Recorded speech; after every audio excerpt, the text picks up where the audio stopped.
feel that you're one of the best in that 140 pounds, man? Who would you like to fight next? Chris, what's up, champ? Congratulations. Thank you. I don't know if, I didn't expect Ortiz to fight the way that he did. Did you guys expect that? And what was, did you have a plan B in case he did come out southpaw the entire time and then fight more of a boxing style than actually standing and trading with you? The thing is, champ, Chris Algieri, listen, it's the fact that we worked on those things. We worked on the shifting. I tried those things with him. However, he would double quickly jump out the range. And it's so difficult at those moments when we're shifting and trying those movements, and he's not there because he's running and trying to survive. I would understand if he was run back and then try to counter from it, try to get me off the ropes or something. He didn't want to. And the reason why is because my ring IQ, my speed, my power, the moment those things come into play, they don't want to show themselves. Hey, champ, I got a question for you. It's George. First of all, thanks for taking some time. You got your little guy with you, so I know you want to get some family time in. He's looking good. He looks happy. Happy boy. So, champ, I want to ask you this. It's something that Tim Bradley was saying during the fight. He said that you just would not cut off the ring, and that was why Ortiz was getting some of the rounds. What do you think about that? Were you having a problem cutting off the ring due to his style moving so much? Just guys, it's like a man trying to grab a chicken. You know what I'm saying? That's what it is. You can only do so much. I mean, come on. Even when I was cutting the ring, the guy's just ducking as low as he can and running around out the side. And when we cut the ring, it's to cut that side to set up the other side. And what happens is they're not there because they don't want to compete. They don't want to fight. Listen, people could be as hard as they want on me, but until I face a real fighter again, this is the kind of events you're going to have. And it's sad to say. I know.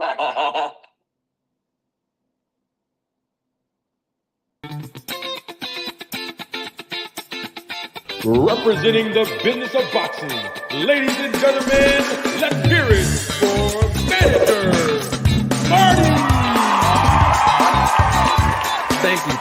Thank you. You're far too kind. Thank you very much. Ladies and gentlemen, members of the jury, members of the Roll the Tape film crew, welcome to another edition of Roll the Tape podcast with Manager Marty. I am your host, Manager Marty. Let's talk about some boxing. Devin Haney is reportedly going to fight Ryan Garcia April the 20th, something that I told y'all possibly will materialize last week. We need answers. Let's talk about it. Let's engage in this open panel discussion on that fight. But first, before we talk about that fight, we have to talk about the fight from last night. Teofimo Lopez versus Jermaine Ortiz. We need answers.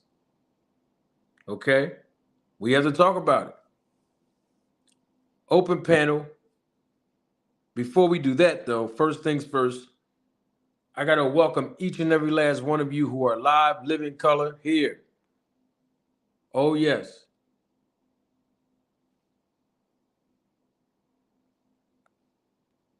To all of the Roll the Tape film crew members that's here live, welcome. Thank you for joining us. Everyone who's acknowledging me in the chat, I salute you as well. I also want to welcome and salute those who are here for the first time. Please, I encourage you to subscribe to this channel. If you are a returning viewer, come on, y'all know what to do. Jab, hook, uppercut, and cross that like button immediately. Let this education and entertainment reverberate all across the YouTube boxing community. And that's exactly what will happen when you click on the like button. Yes, come on and support the channel. We're going to have a good show today. If you are watching the replay of this live, I welcome you. Come on in. Comment in the comment section below. We got some boxing to talk about. But before we do all of this talking about boxing that we're going to do, you know what we got to do first? We have to do our Town Watch check-in.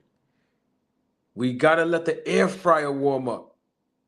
Yes, it is our icebreaker.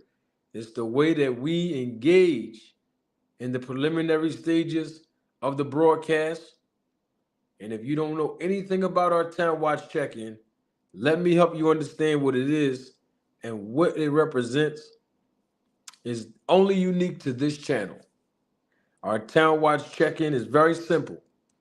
It is a foreshadow of all of us acknowledging through our different geographical locations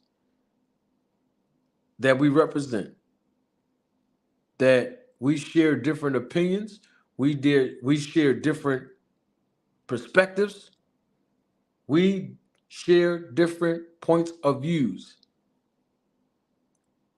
And we rhetorically acknowledge that through publicly acknowledging our geographical locations. And it is our way to rhetorically acknowledge at the end of this broadcast that even though we have these differences, we share one thing in common, and that is our love for the sport of boxing. And so this is why we're here. Link is pinned right to the top of the chat. I flew the kite out early this evening. Yes, come on in and have a seat. Come on in, have a seat. Shut the door behind you. Click the like button. You can do that now. You don't have to wait. Subscribe to the channel. You can do that now. You don't have to wait. Let's talk some boxing. Yes. Salute to the members of this channel, supervisors of the Roll the Tape film crew. My God, Jeremy Austin, salute to you, I see you. Biz on the beat, salute to you, I see you. Now we got to check on in. Now I'm going to start it off first. It's very simple. All we do is insert our city, state, island, and or country in the chat. And then in exchange, I will publicly acknowledge you. This is our Town Watch check-in. Y'all ready? Come on, y'all. Let's check on in. We got to, we're going to talk some boxing today. We got to make sure that the timing is on point. We have to make sure that everybody's listening. Let's go. Let's go. I'm going to start it off first.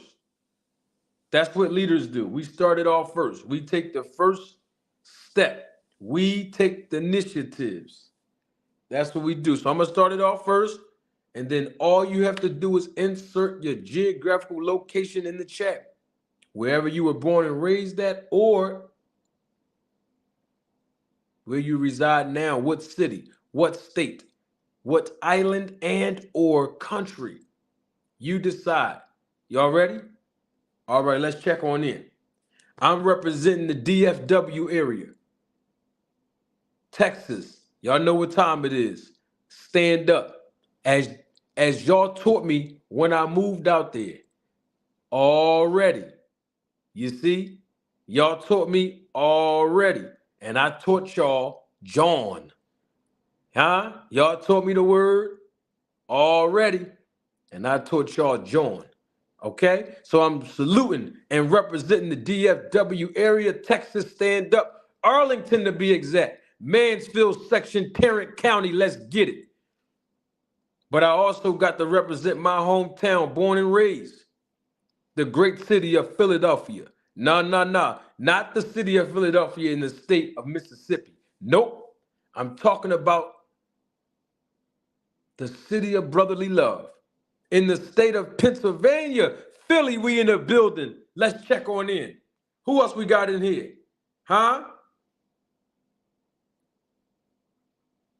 Let me ask you a question real quick. Is Brooklyn in the house?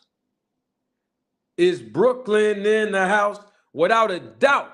Where Brooklyn at? Where Brooklyn at? All in the chat. Brooklyn, New York, stand up. I see you.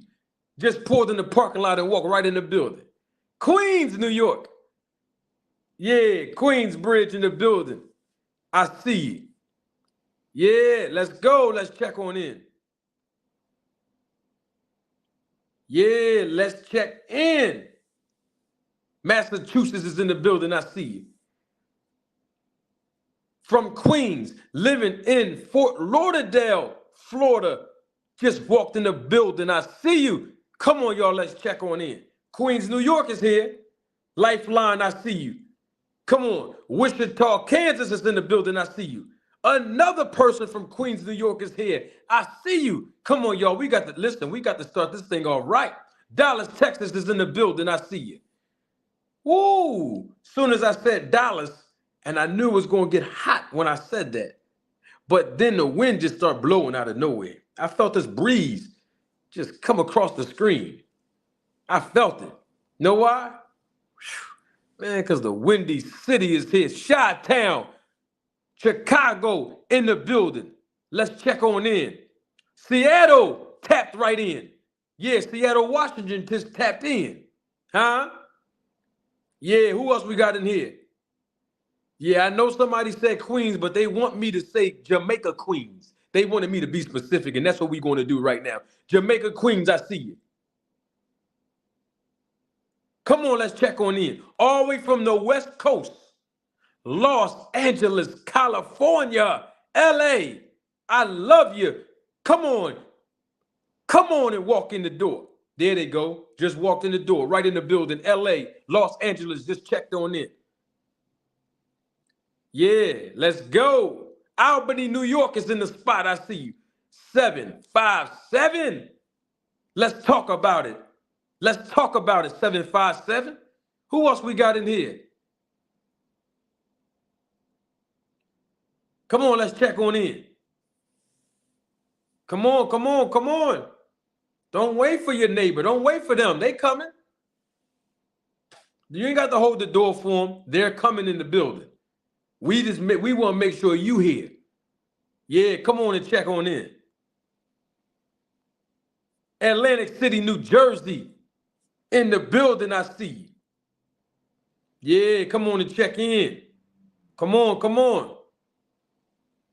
Yeah, we're going to talk about Devin Haney versus Ryan Garcia, April the 20th. That's what we're hearing right now. Yeah. Before we talk about that, I got a question. Was that a robbery or no? Last night, the fight between Teofimo Lopez and Jermaine Ortiz. What happened last night, y'all? I flew the link right in the chat. Come on, let's talk about it. Huh? Rockford, Illinois, just stepped in the building. I see you. Come on, y'all, let's check on in. Naptown, Indiana, just got here. Come on and let's check in. Y'all know what that means when I start clapping, right? Ooh, I'm ready to talk some boxing. That's all I know. The link is pinned to the top of the chat. Come on up here. Tell me what you think. Tell me what you saw. See something, say something. Yeah, see something, say something. We talking boxing. We talking boxing. We talking boxing. Yeah. Let's go. Let's check on it. We got any more check-ins? Do we have any more check-ins? No? I want to know, was it a robbery last night? That's what I need to know. Between Teofimo Lopez and Jermaine Ortiz.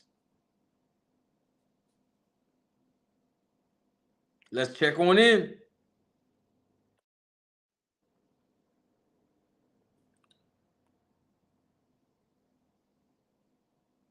Let me see what's going on, man. I know what we got to do first. Is that all? Is that it with the check-ins? I want to make sure. Salute to my guy, member of the channel, supervisor of the Road to Tape film crew, Andre Noble. Salute. I see you, brother. Whoo! Ohio here. Ohio right in the building now. My guy just walked in. You know when you see Baltimore Ravens in the chat, you know he just walked in here. Salute to my guy. Come on in. Baltimore, Maryland in the building. Let's check in. Let's check in. Let's check in. Let's go. Let's go. Let's go. Yeah. Salute to everybody acknowledging me in the chat. There's more people that's coming in. Listen, I knew I wasn't ready to stop the town-wide check-in. I already knew it. Chesapeake, Virginia. Just walked in the building. I see you. Cincinnati, Ohio. I see you on the east. Just check right on in. I see you. Come on, y'all. I know we got one more. Yeah. Come on in. Come on in. Let's check right on in. Come on. Come on. I know we got one more.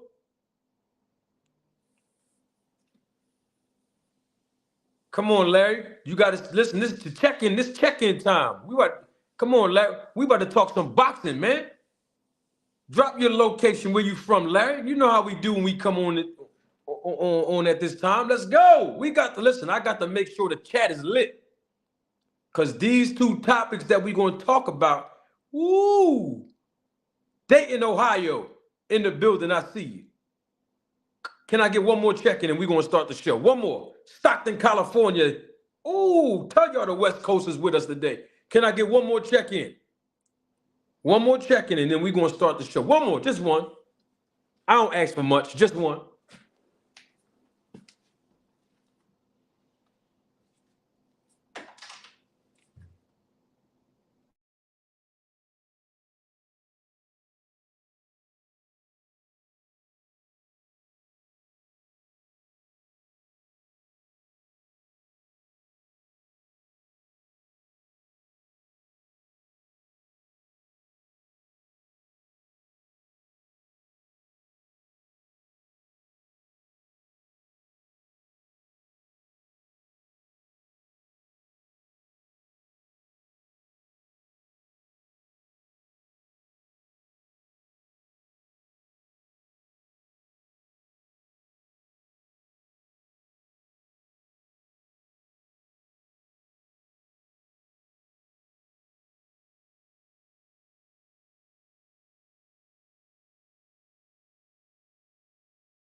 Chattanooga, Tennessee, in the building. I see you.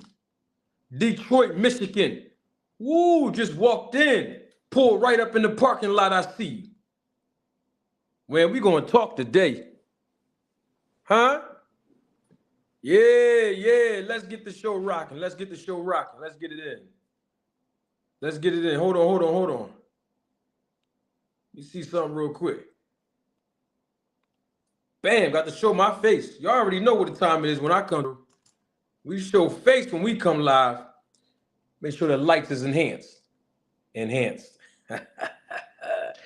Yeah, we talk about enhancements. Enhance. What's up, y'all? What's good, y'all? Everybody all right? We live, man. What's up? What's up?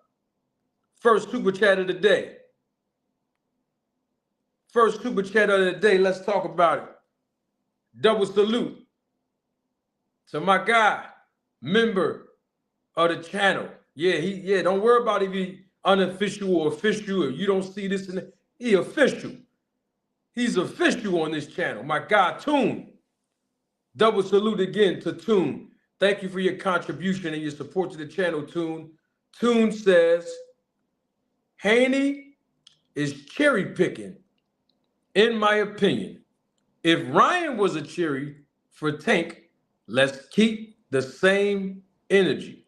People talking about the claws like the weight made Ryan throw 3 hooks in a row, anything to discredit Tank. And we're going to deal with that later on, Toon. So I can't wait till we get on the topic of Devin Haney versus Ryan Garcia. The link is in the chat for anyone that want to come up at any given time to talk boxing during this live broadcast. Y'all know what's on the menu today. I done told y'all when we first got up here, but I got to reiterate it for the new audience that just joined in live and live in color as the viewership is increasing exponentially. Now, of course, the question on the floor today, robbery or NAW? Was this a robbery? We need to know. Ortiz and Lopez. Jermaine Ortiz, Teofimo Lopez. They fought last night. Okay? Now, you know I always educate y'all on the business, not the business. The business of boxing. Okay? And this is the second time that ESPN and Top Rank produced a fight card on a weekday. We've seen this when Shakur Stevenson fought. Yeah, they fighting on the same day you supposed to pick up your kid's report card. Huh? Ooh, they fighting on the day before you supposed to get paid from your job. Yeah, fighting on Thursdays and Tuesdays. Hey, Thursday night fights, they might be bringing that back. You know ESPN and Warner's, they merging, right? You know there's a joint merge coming soon for the sports division coming together to stream sports. Did y'all know that? Y'all heard about that?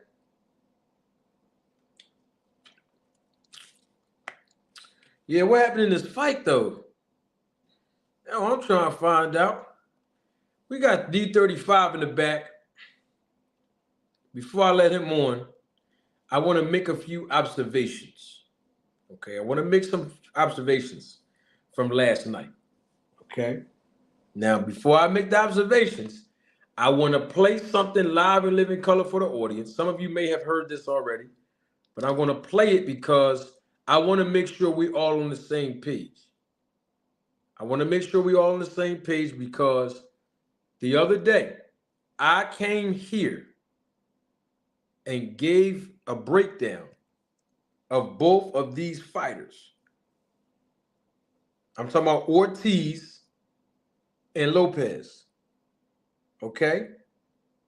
And what both fighters had to do to win this fight. Y'all remember that? Some of y'all probably didn't remember. You probably didn't remember, but I did. Okay? So I'm going to play it. And I want to hear what you all think, and then we're going to get right into it. Because I think it's important once you hear my breakdown.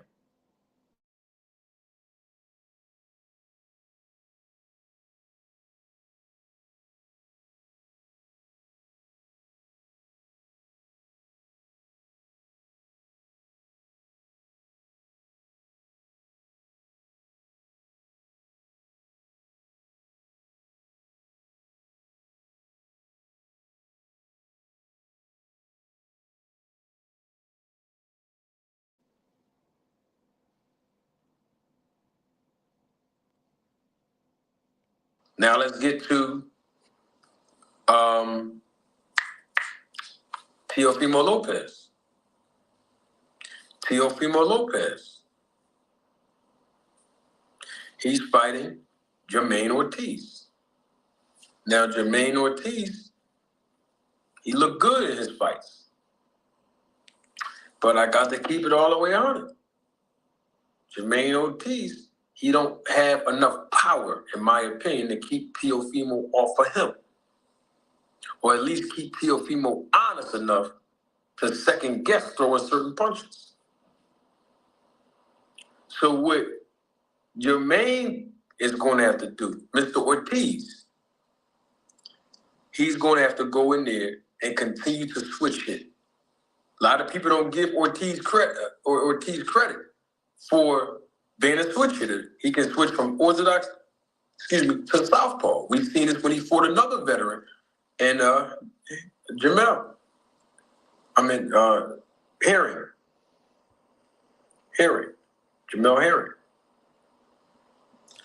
I think that is Herring, right? Yeah. What I'm saying is switch hit on Loma. Keep switch hitting on him, especially staying in that southpaw position. Because you've seen what Sandora did. Sandora did a good job against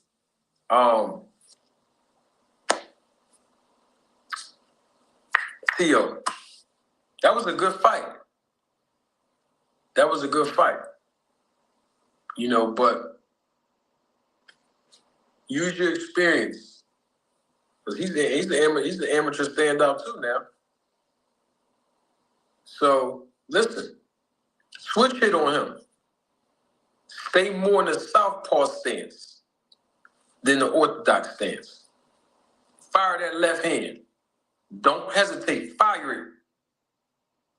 Because the thing about it is, you're gonna have to try your best to outbox Teofimo Lopez. Jermaine Ortiz is not the naturally bigger guy in this fight. I mean, I know he weighed in his last fight at 137. But before that, he's been fighting all 135-pound fights. So we know who have the weight advantage in this fight. So all Ortiz got to do, switch hit, be more in the southpaw stance, get back to your basic boxing fundamentals. Don't get in there trying to exchange blow for blow with Teo. That's not, that game plan's not going to work, young fella. Get in there and try to outbox Teo. Did y'all hear that? That was me the day before yesterday, live in living color right here. February the 7th, 2023, giving my breakdown of what Jermaine Ortiz needed to do to win this fight. All you haters out there talking about, Manager Marty don't know nothing about boxing. I don't know how you even can open up your mouth and say something that crazy, but I know why. My point is, did y'all hear what I said? That's what I told Jermaine Ortiz he had to do to win this fight in my breakdown. He had to remain in the southpaw stance more than the orthodox stance. Go in there and outbox Teofimo Lopez. Do not exchange blow for blow with him. He's the smaller, he meaning Ortiz, is the smaller and naturally less powerful guy. Get back to basic boxing fundamentals and you'll win this fight. That's what I said. That's what listen, that is what I said that Ortiz had to do to win this fight.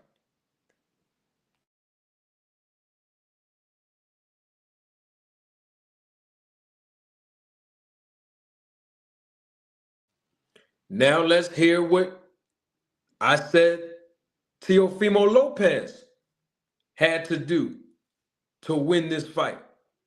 Listen, this is my breakdown. Here it is. I rolled the tape on myself too. when it comes to Teofimo Lopez, I recommend that Teo test that young man's chin. Test his body too. Because when you test his body and throw some shots to the body, Teo, you're gonna slow all that movement down that I'm telling Ortiz to outbox you. Slow him down. Make him stand in front of you. Apply that pressure on him like you do everybody else, Teo. And if you got the young man hurt, you know what to do. You gotta close the show out in dramatic fashion if you can.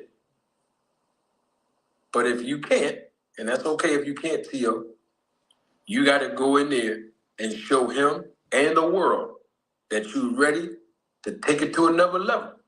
Because you might be able to get a shot at Devin Haney after this. Who knows? You might get another rematch with Sandor Martin. I know that Sandor is the mandatory for Devin, but we don't know what's going to happen. Okay? So you got to go in there and show Ortiz that win over Josh Kelly, that was no fluke. And neither was the win against Sandor, even though that was controversial. All right? What I'm saying is, you do this, you selling it now, you talking it, now you got to go in there, you got to walk it.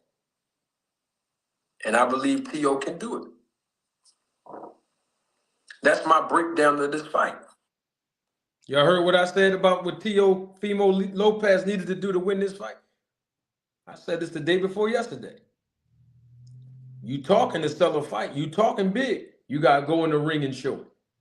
You have to show the fan base, casuals and hardcore boxing fans alike, that your last fight, which was with Josh Kelly, which he did win, was not a fluke. The fight before that, when you fought Sandor Martin and he won, wasn't a fluke.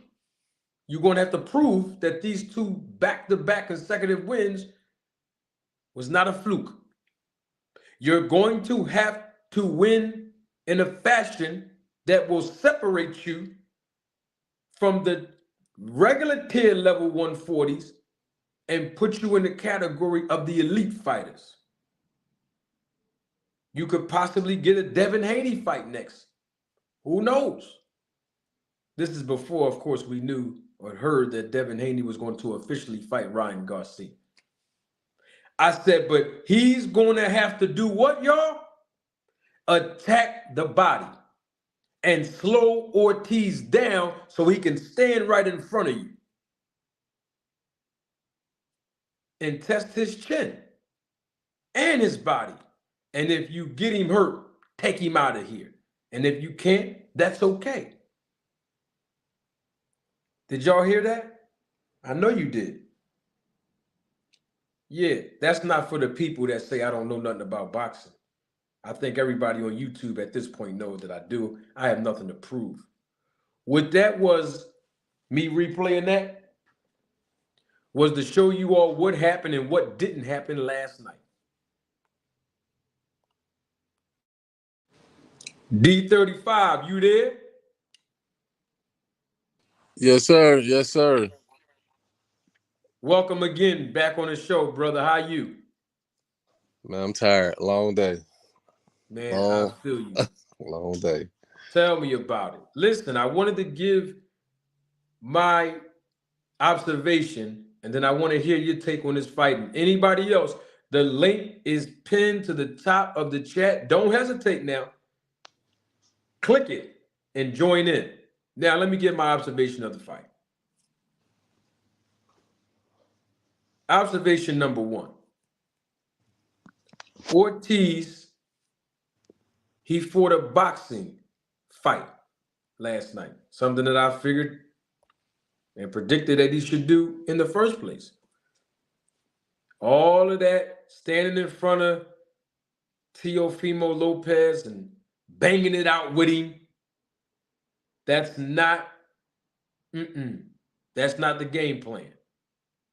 I also observed that Jermaine Ortiz, he stuck to the game plan. You know, some fighters come in the ring with a game plan initially, and then they deviate from the game plan. But he stuck to the game plan the whole time, the entire fight, from round one all the way up to the end. He stuck to the game plan. Apparently, his strategy was to hit and not get hit. I also observed that when he was jumping on his bicycle, he meaning Ortiz, he didn't give enough opportunities to himself to stop, land a few punches, and then jump on the bicycle. Okay? That's something that I would have liked to see him do more of, especially in the later rounds. Especially in the later rounds. You know, because the championship rounds, they count. And most judges are intensely looking at the body language and how hungry a fighter is, especially when it's close going into the championship rounds. Okay? I observed that he did make T.O. miss, and he did make him pay. May have not been enough, but he did do it. And he missed a lot of shots. Ortiz did as well. It was a very low output according to the punch stats of both fighters landing these punches. I also observed from Teofimo Lopez, one of the first things I observed is that he kept doing the same thing round after round.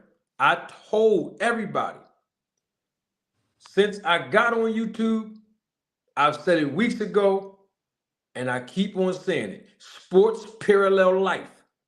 The team who makes the most adjustments after halftime usually wins the game.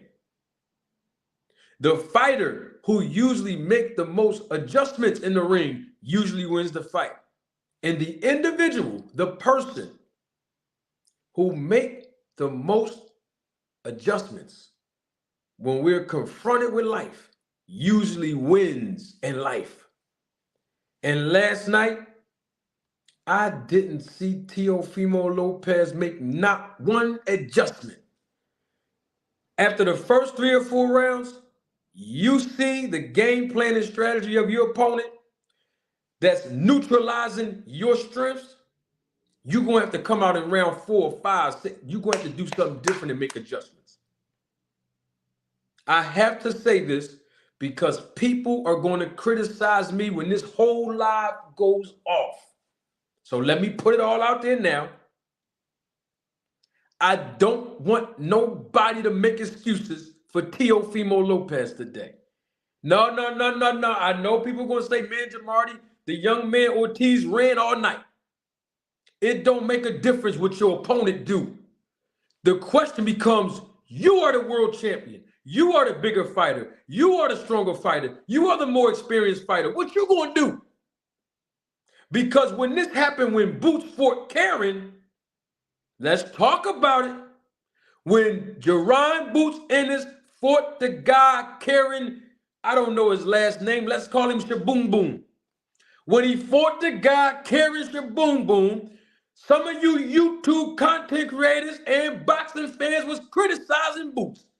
But some of y'all the same ones that saying, oh man, Teofimo, he won this fight because that young boy, Ortiz, he ran all night.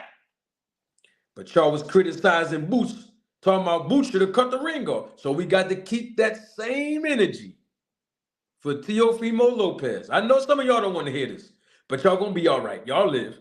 The bottom line is this. Teofimo Lopez did not make any adjustments in this fight. So let's say Ortiz ran the whole night. All right, yep, he ran. Now stop him. You stop him from running then. Cut the ring off. Cut the other side of the ring off. And what did I tell him to do in the breakdown? Attack that body. Touch him all over the body. So when the young man keep on running, 6, 7, 8, 9 rounds, he gonna slow down that running. Because the body attack is gonna make him tired. And then once he slow down, your feet becomes faster than his, and you can get him as a stationary target. But that didn't happen last night. Now, I have to say this as well. Let me hold on. Where my other phone at? I gotta say this. I don't think it's going to happen. I'm gonna keep it 100 with y'all now. I don't think it's going to happen. But I'm Manager Marty. I'm going to make an attempt for all of you watching me live and living color. I'm gonna show y'all something right now. Hold up. Show y'all something right now. I want to make sure we straight.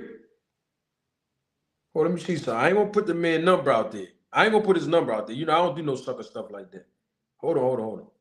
I want to make sure we see this right. Y'all see? Hold on, let me see something.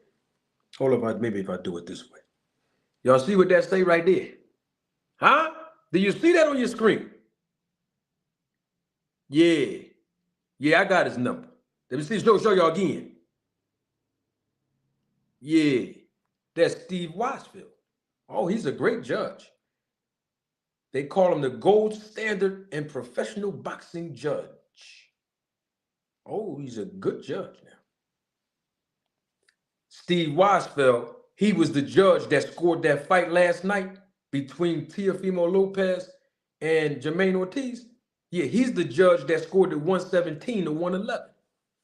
So you already know by tomorrow, I'm going to call him. Yeah, this is something your favorite content creator can't do. I'm going to call him and ask him to come on up and talk to the people and talk to the Roller Tape Film crew.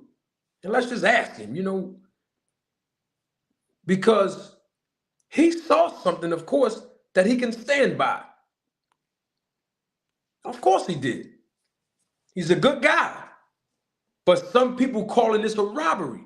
So let's hear from the judge who scored it. I mean, Teofimo Lopez, he was aggressive.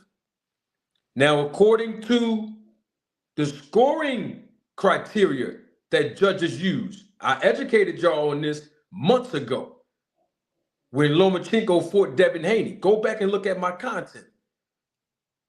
I taught y'all about the 4 most important judging criteria that judges use to score rounds. And effective aggression. See, that word effective is the operative word. Okay? But we need answers.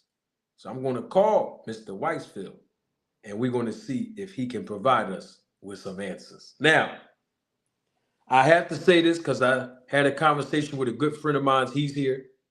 He's watching. And I have to agree with him. We talked about it earlier. It is time for Teofimo Lopez. I was making a reference to this when he fought Sandor Martin. But I didn't make it so public because everybody was more so focused on Terrence Crawford fighting David Ebenezer. Remember, Terrence Crawford fought David Ebenezer on the same night that Sandor Martin fought Teofimo Lopez, December 10th. Okay, 2022. But it's time for Teofimo Lopez. It's time for him to tell his father, this is not the amateurs. Dad, you took me as far as you could. You reached your ceiling, Dad. It is time for me to improve and elevate, okay, with gaining a better and different perspective to get a more polished trainer. There's no disrespect to his dad. He ain't the only fighter that has to do this, and he's definitely not the last fighter that has done this in the sport. It happens. But Dad, you reached your ceiling with me. I've been regressing in 2 out of the last 3 fights I had. Dad, I just need to see what another pair of fresh eyes can come into the camp and train me. You know, someone who has championship level experience in this business. That's just my observation of what I saw last night. D35, I know I said a mouthful, but I wanted to hurry up and get it all out because I know people want to come up to the channel. I know you have a lot that you have to say as a person that knows the sport of boxing. You can't hear me? No, I can't hear you. I can't hear you. You gonna come back in? Okay, cool. Come on back in. So I wanted to get that out, and while we're waiting for him to come back in, let me get the 2 super chats out right off from the bat. Double salute again to my guy. Thank you again, Toon, for your contribution and your support to the channel. Toon says, this is what Toon said now. Robbery or not, at this point, it don't even matter. Haney robbed Loma. Colbert robbed Rayo. Rowley robbed Barossa. Cambosa's robbed Maxi. At this point, charge it to the game. Ain't the first and won't be the last. And all of the fights that Toon mentioned ended in controversy, including the one of last night. And that's why we're here talking about it this evening. Double salute to my guy, another member of the channel, supervisor of the Roll the Tape film crew, Fort Greene Pharaoh. Salute, Manager Marty. I'm in the building. I know you're in the building, Pharaoh, and I can't wait because I know you always give. Let me tell you something. I like when Pharaoh come up here because he comes up, he give a few words, but they mean so much when he come bring his wisdom up. And he's all Pharaoh. You know, you're more than welcome to come up anytime. But in the meantime and in between time, we got D35 up here. D35, I know was a lot of things that I said. What was your observation and your take on the fight between Jermaine Ortiz and Teofimo Lopez last night, man? What happened? You were spot on with your pre-fight predictions. I got to give. I'm starting to give you some credit now for us, like in the ring. I'm giving you that was spot on, and a lot of people don't even like. You have to do your homework on Jermaine Ortiz to know that he's a switch hitter and that he can box equally as good from both sides. So that was spot on right there. I feel like Jermaine Ortiz slightly could have got the decision, but he was on the wrong side of politics. His name, he's not the star. T.O. was the star. So when you have a close fight like that, they're gonna give it to the name. They're gonna give it to the name. Just like Canelo when he fought your boy Lara. You know, he had Lara. It was kind of like the same type of fight. That's what I looked like. Lara had great defense. He had very low offense, and he made Canelo look bad in that fight, but he wasn't a star. So they're not going to give him that. They're not going to give him that nod. And I think that's what I saw.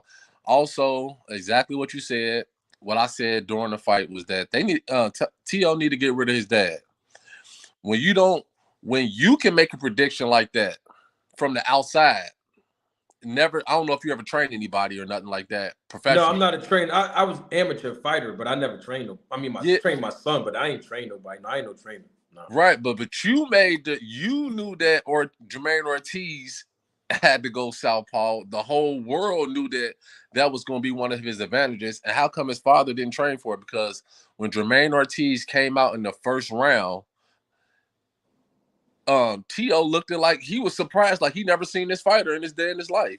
And he did he exit the same way every time. He escaped on his jab side of his arm every time. And T.O. couldn't do it seemed like he couldn't figure it out. Like, what? Like, how does he keep getting away from me? I don't know how to cut the ring off. Like, that's something that your corner has to prepare you for. Like, you can't get into the fight and never worked on it and then expect for it to happen right there. Your adjustment, period. Nobody made adjustments on both sides. I feel like Jermaine Ortiz had a great defensive plan. He came in there and knew that he had to go from the southpaw. He had to exit out that way. He knew that he had to box him, not engage.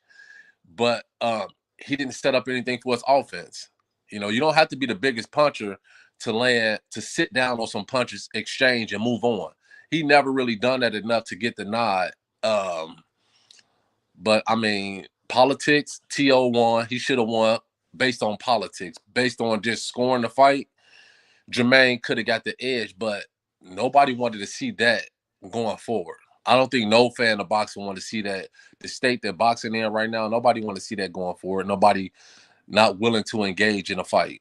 So, I mean, T.O., he talk a lot, but you gotta, like, if you just you put yourself on this pedestal like you this world best, everybody's scared of you. Well, we seen somebody that clearly outboxed you, and if he had the power, and if he was a natural 140 pound, it would have looked easy. He would have beat you easily. You know, he couldn't do nothing going forward, and he couldn't do nothing going backwards. Because you see T.O. try to, like, let him engage into the fight, and Jermaine jumped on him, hit it with a couple shots, and got up out of there. He still couldn't set him up with no shots. He kind of looked like when Floyd fought Canelo, and Canelo couldn't catch him, and Canelo just stood right there and wanted Floyd to engage, and Floyd just pop shotted him from the outside. Like, no, I'm not going to give you what you want. I mean, it was just like you said with Regis. Regis did the same thing. Boots did the same thing, you know. But those are the fights I think you need going forward when you want to, like, work on your game when you get into those big fights. You know, you don't need those fights where you enter with a frustrating opponent where they move and they awkward. You don't need those. If you avoid those fighters when you get into those big, you know, those big fights, and you haven't seen those fights leading up to that, you know, it might hurt you when in the most crucial time. Like, this wasn't a crucial time for T.O. He was going to win the fight because he was the bigger name, the bigger star. Jermaine had to go in there and really put some damage on him, and he just didn't do it. I don't understand that. Like, this is your opportunity. Like, you probably not going to get this opportunity again. You know, you fought, you had a close fight with Lomachenko, and then you come out and fight T.O., and you did great for as making him miss, but you didn't make him pay for nothing. Like, you didn't make him pay at all. So that was my take on the fight. I definitely don't like T.O. He lost me as a fan just with his mouth. Like, with his mouth, you know, how he talked to the fans, and then he want to bring in this gospel, a quote from the Bible, then he telling the fans to, you know, put something in their mouth, and I'm just like, dude, you all over the place. Like, he want to be this big star, but, you know, it take a lot more than coming there with a costume and the Willy Wonka chocolate bar. It take a lot more than that. Like, so that was my take on it. But you were spot on. Like, from the coaching, I thought they, you know, from he need to get rid of his dad. His dad you're selling this right here, Dad. I know we want to keep the money in the house. I know we don't want to pay nobody. We want to keep everything to ourselves. But at this level, and you need to have somebody, you know, that can see it before you get into the fight, in preparation and during the fight. If the fighter can't see it, you're supposed to be able to see it. You're supposed to give him instruction to be able to, hey, you know, his dad, you know, it's only been like maybe one or two dads that can really, like, was able to compete at that high level. That was Kenny Porter and Floyd Sr. But really, Roger, you know, knew how to communicate with Floyd better than his dad. You know, that was the really only two. Outside of that, you know, they good fight. I mean, they good trainers until a certain point. But I mean, I got to give you, I was shocked because I didn't watch the show about your take on that, and you was spot on. Like, you were spot on from both sides. Both sides. Well, I will say this. I want to tell you this. I appreciate you giving me my flowers while I'm here to smell it. Because it's hard to impress you, D35. I mean, I be spot on about other things, and it's just hard to impress you, man. But no, that's entertainment. That's entertainment. But seriously though, I appreciate it. Nah, for real. A lot of people don't understand that being a boxing manager requires studying fighters. That's my job.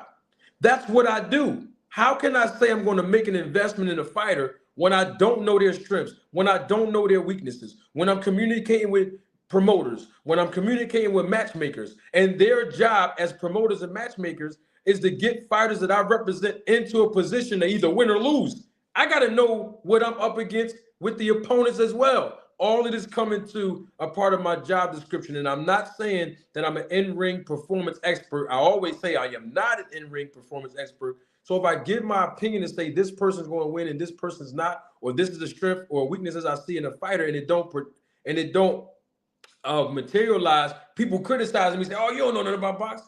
Come on, I mean, just because the fighter don't win and you say they're gonna win, it doesn't mean that you don't know boxing. That don't mean that, you know. Nah, you're right, man. Everybody. Somebody got to win, somebody got to lose, somebody got to be right, somebody got to be wrong. You're just making your prediction based on the observation that you think, or how you feel about a fighter, or how they, match up together. But I mean, from the take before all the way up until what you observed in the ring was spot on, exactly how I saw the fight, how I was screaming at the TV on both sides. Like, yeah. I'm like, Jermaine, you go lose this fight even though you win in the fight, because you're not making him pay for all. I mean, you making him miss. You getting him frustrated. You got him trying to get the crowd involved, and he can't even land a punch on you. And then it got to the point where the commentators, like, I ain't even like the commentating. Like, the commentating was so pushing for T.O., and it was like, dude, like, he ain't doing nothing. And then the scorecard, then it was an unofficial card came in. They had Jermaine winning, and then within the same sentence, Tim Bradley changed his whole tone towards T.O. Like, it was like, what? Like, it took somebody else to keep it real for y'all to keep it real, or call y'all out for being biased on the far as y'all with the fight. Telling the fight. It was crazy. Yep. And listen, man, when you see commentators, this is their job. Remember, the commentators, they are there to provide analysis and observation from a standpoint of the promoter. Remember, the promoter, and I said this, you wasn't here, D35, I said this on Wednesday, dinner and a movie. The promoter is there to send a message to the paying public, to the paying audience. There's a message. There's a dinner and a movie that's taking place. So when you see these commentators working for specific networks, they're there to make the network look good. The network are the ones who is investing the money by paying licensing fees for the product, which is the boxer, to do what? Render service, showcase their talent while the network create content. So if you see ESPN is commentating like Tim Bradley, right? Well, of course, Teofimo Lopez is signed to Top Rank, and Top Rank has a contract with ESPN. So they're going to be most likely more favorable to the A side. This is a part of their job, but they still can't be to a place where they're not being objective and they're being biased. They got to call it how they see it, and most times commentators don't do that. And most of the times, the promoters, if they're generous enough, they'll give boxers who worked under their promotional banner an opportunity to do color commentating and analysis to provide a perspective for the audience from a fighter's perspective, you know what I mean? And not from a journalist perspective who went to college and got a degree in communications and all of that, but from a person that literally was in that ring, that made the sacrifices, that went to a certain level to be able to say, hey, this is why this fighter is doing this. This is why this fighter is not doing this. So the audience can understand what's happening. But nowadays, for the last 20 years, it seems like the best time we can watch fights without having a biased opinion is to mute the TV and just watch boxing like that. I mean, I'm not encouraging it. I'm just saying it works, especially when you watch the replay of these fights. You know, it'll that's help true. you. I mean, and like you said, like, you made great points that I didn't know. As far as the business, like, Top Rank is with ESPN. Their fighter is such and such. So they're going to put that out there to the audience, whether it's fair or not. They just want to put that out there. Then they might get the other fighter some credit and give me, like you said, you got to be subjective to, both sides, but they gonna let you know you're gonna know who they're going for. And I never even paid attention to that part of it. I was like, come on, watching a fight. He clearly, why you ain't call this shot? He caught him with a good shot, but y'all ain't say nothing about that. Or like, why you ain't say, like, soon as T.O. hit him with a shot, And then when they did on the replay, it wasn't even a flush shot. It wasn't even a flush shot. And I'm like, that wasn't, you know, but yeah, that's business, because remember, I'm paying for somebody to be in front of you so that you can come back and say, oh, I remember that last guy that fought a couple months ago. I remember him. Then you keep coming back, buying into the promotion, buying into the network, buying into the fighter. And next thing you know, you look up and say, wow, this fighter's the greatest thing since sliced bread. And then the fighter gets in there with somebody who really is competition. And you say, man, this fighter ain't nothing. No, the fighter been who the fighter was.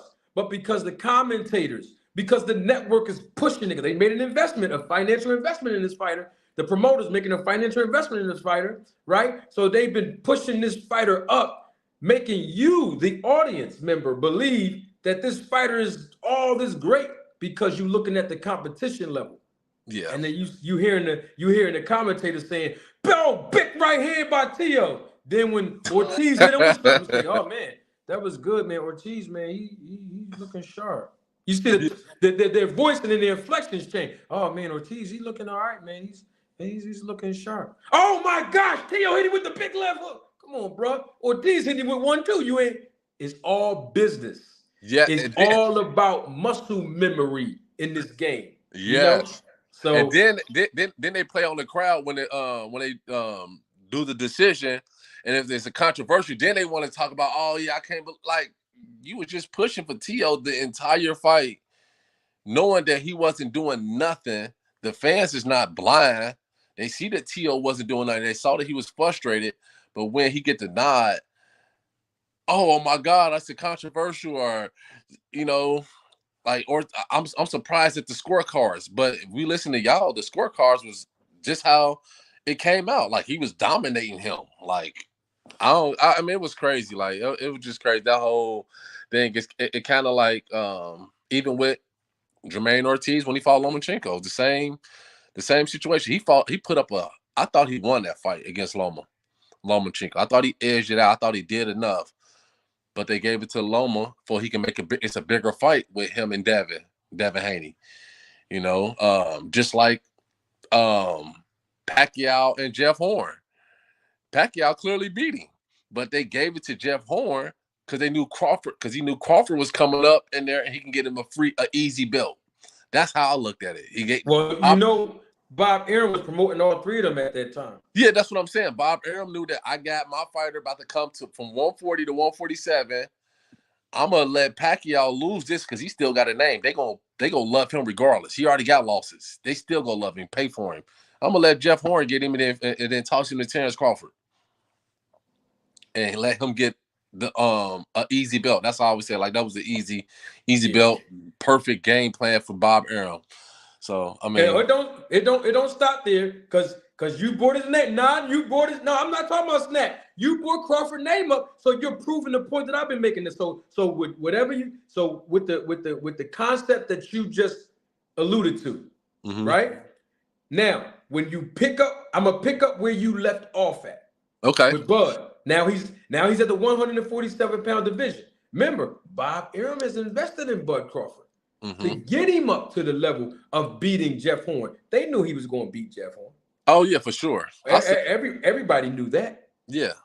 And now, why with Bob Arum? I told people this years ago, people that know me personally, this is years ago, before I was on YouTube. People kept saying, why don't Bob Arum let Pacquiao fight Terrence Crawford? This is cash cow. He's not going to let a young, fresh, hungry lion who didn't build his name yet destroy his cash cow, bro. I'm talking about Pacquiao. We're talking about Manny Pacquiao, a global icon. He's not going to allow that to happen.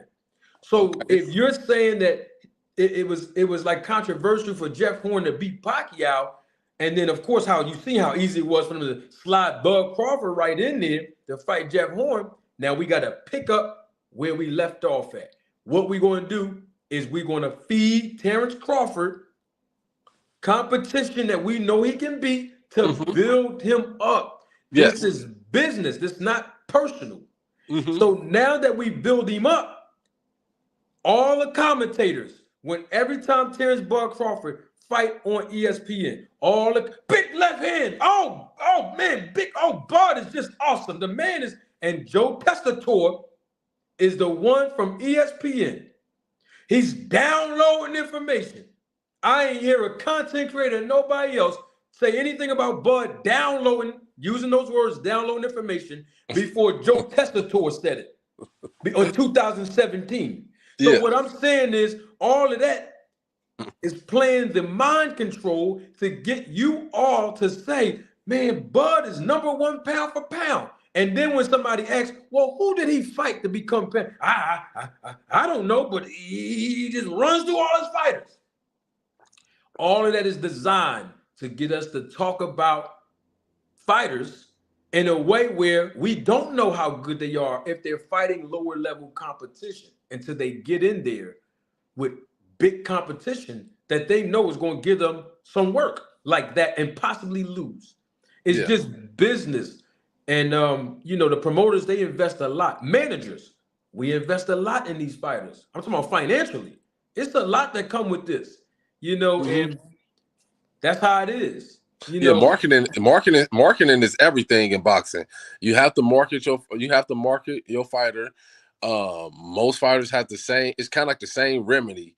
You build up a fighter with lower tier, first 15 fights, may throw in one difficult fighter, but he got a good record, got a bunch of losses, but that's how you build up his rank and get him recognized in these different sanction bodies. And then when he get around like 17 to 20 to 25, that's when the competition, if he got that attention, if you bringing that attention, then we can start investing in you seriously with marketing dollars. So it's all a business. Like, just it's just a business. So, you have to build up a fighter and clashing with another. But just like you said about Pacquiao, like Bob Arum knew, like, I'm not about to let my cash cow go against my up and coming fighter that I didn't give him guaranteed money, which Bob Arum was relying on the pay-per-view numbers, and that just wasn't going on because of the because people steal steal the fights. People steal the fights, illegal streaming, and he thought he was going to be able to recoup that money, in my opinion, off that by just giving Terrence Crawford a guarantee with no pay-per-view, no money on the pay-per-view end or on the back end. And once he realized, like, nah, like, I don't got that, I don't have that fighter. This is not that fighter. And that's when it was like, he said, like, he could have bought a house in Beverly Hills or something with the money he invested in Terrence Crawford. Well, anytime, let me say this for the general public for educational purposes.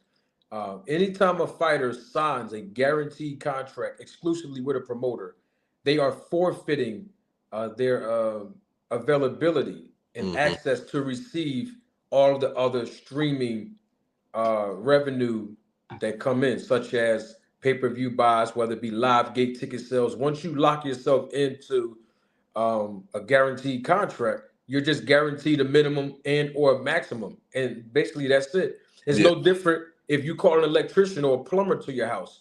Once the plumber provides the service, you pay the plumber, it's over. Yeah. Professional boxers render their service as a professional in the ring because they're guaranteed a specific amount of a purse. And once you do your job, you get paid and it's over. There is no other, revenues that you are obligated to be paid because you locked into a guaranteed contract. And that's standard all across boxing. That's not Bob Arum and Terrence Crawford. That's just standard across boxing. Okay. Until you get to a certain level where you don't need a promoter anymore.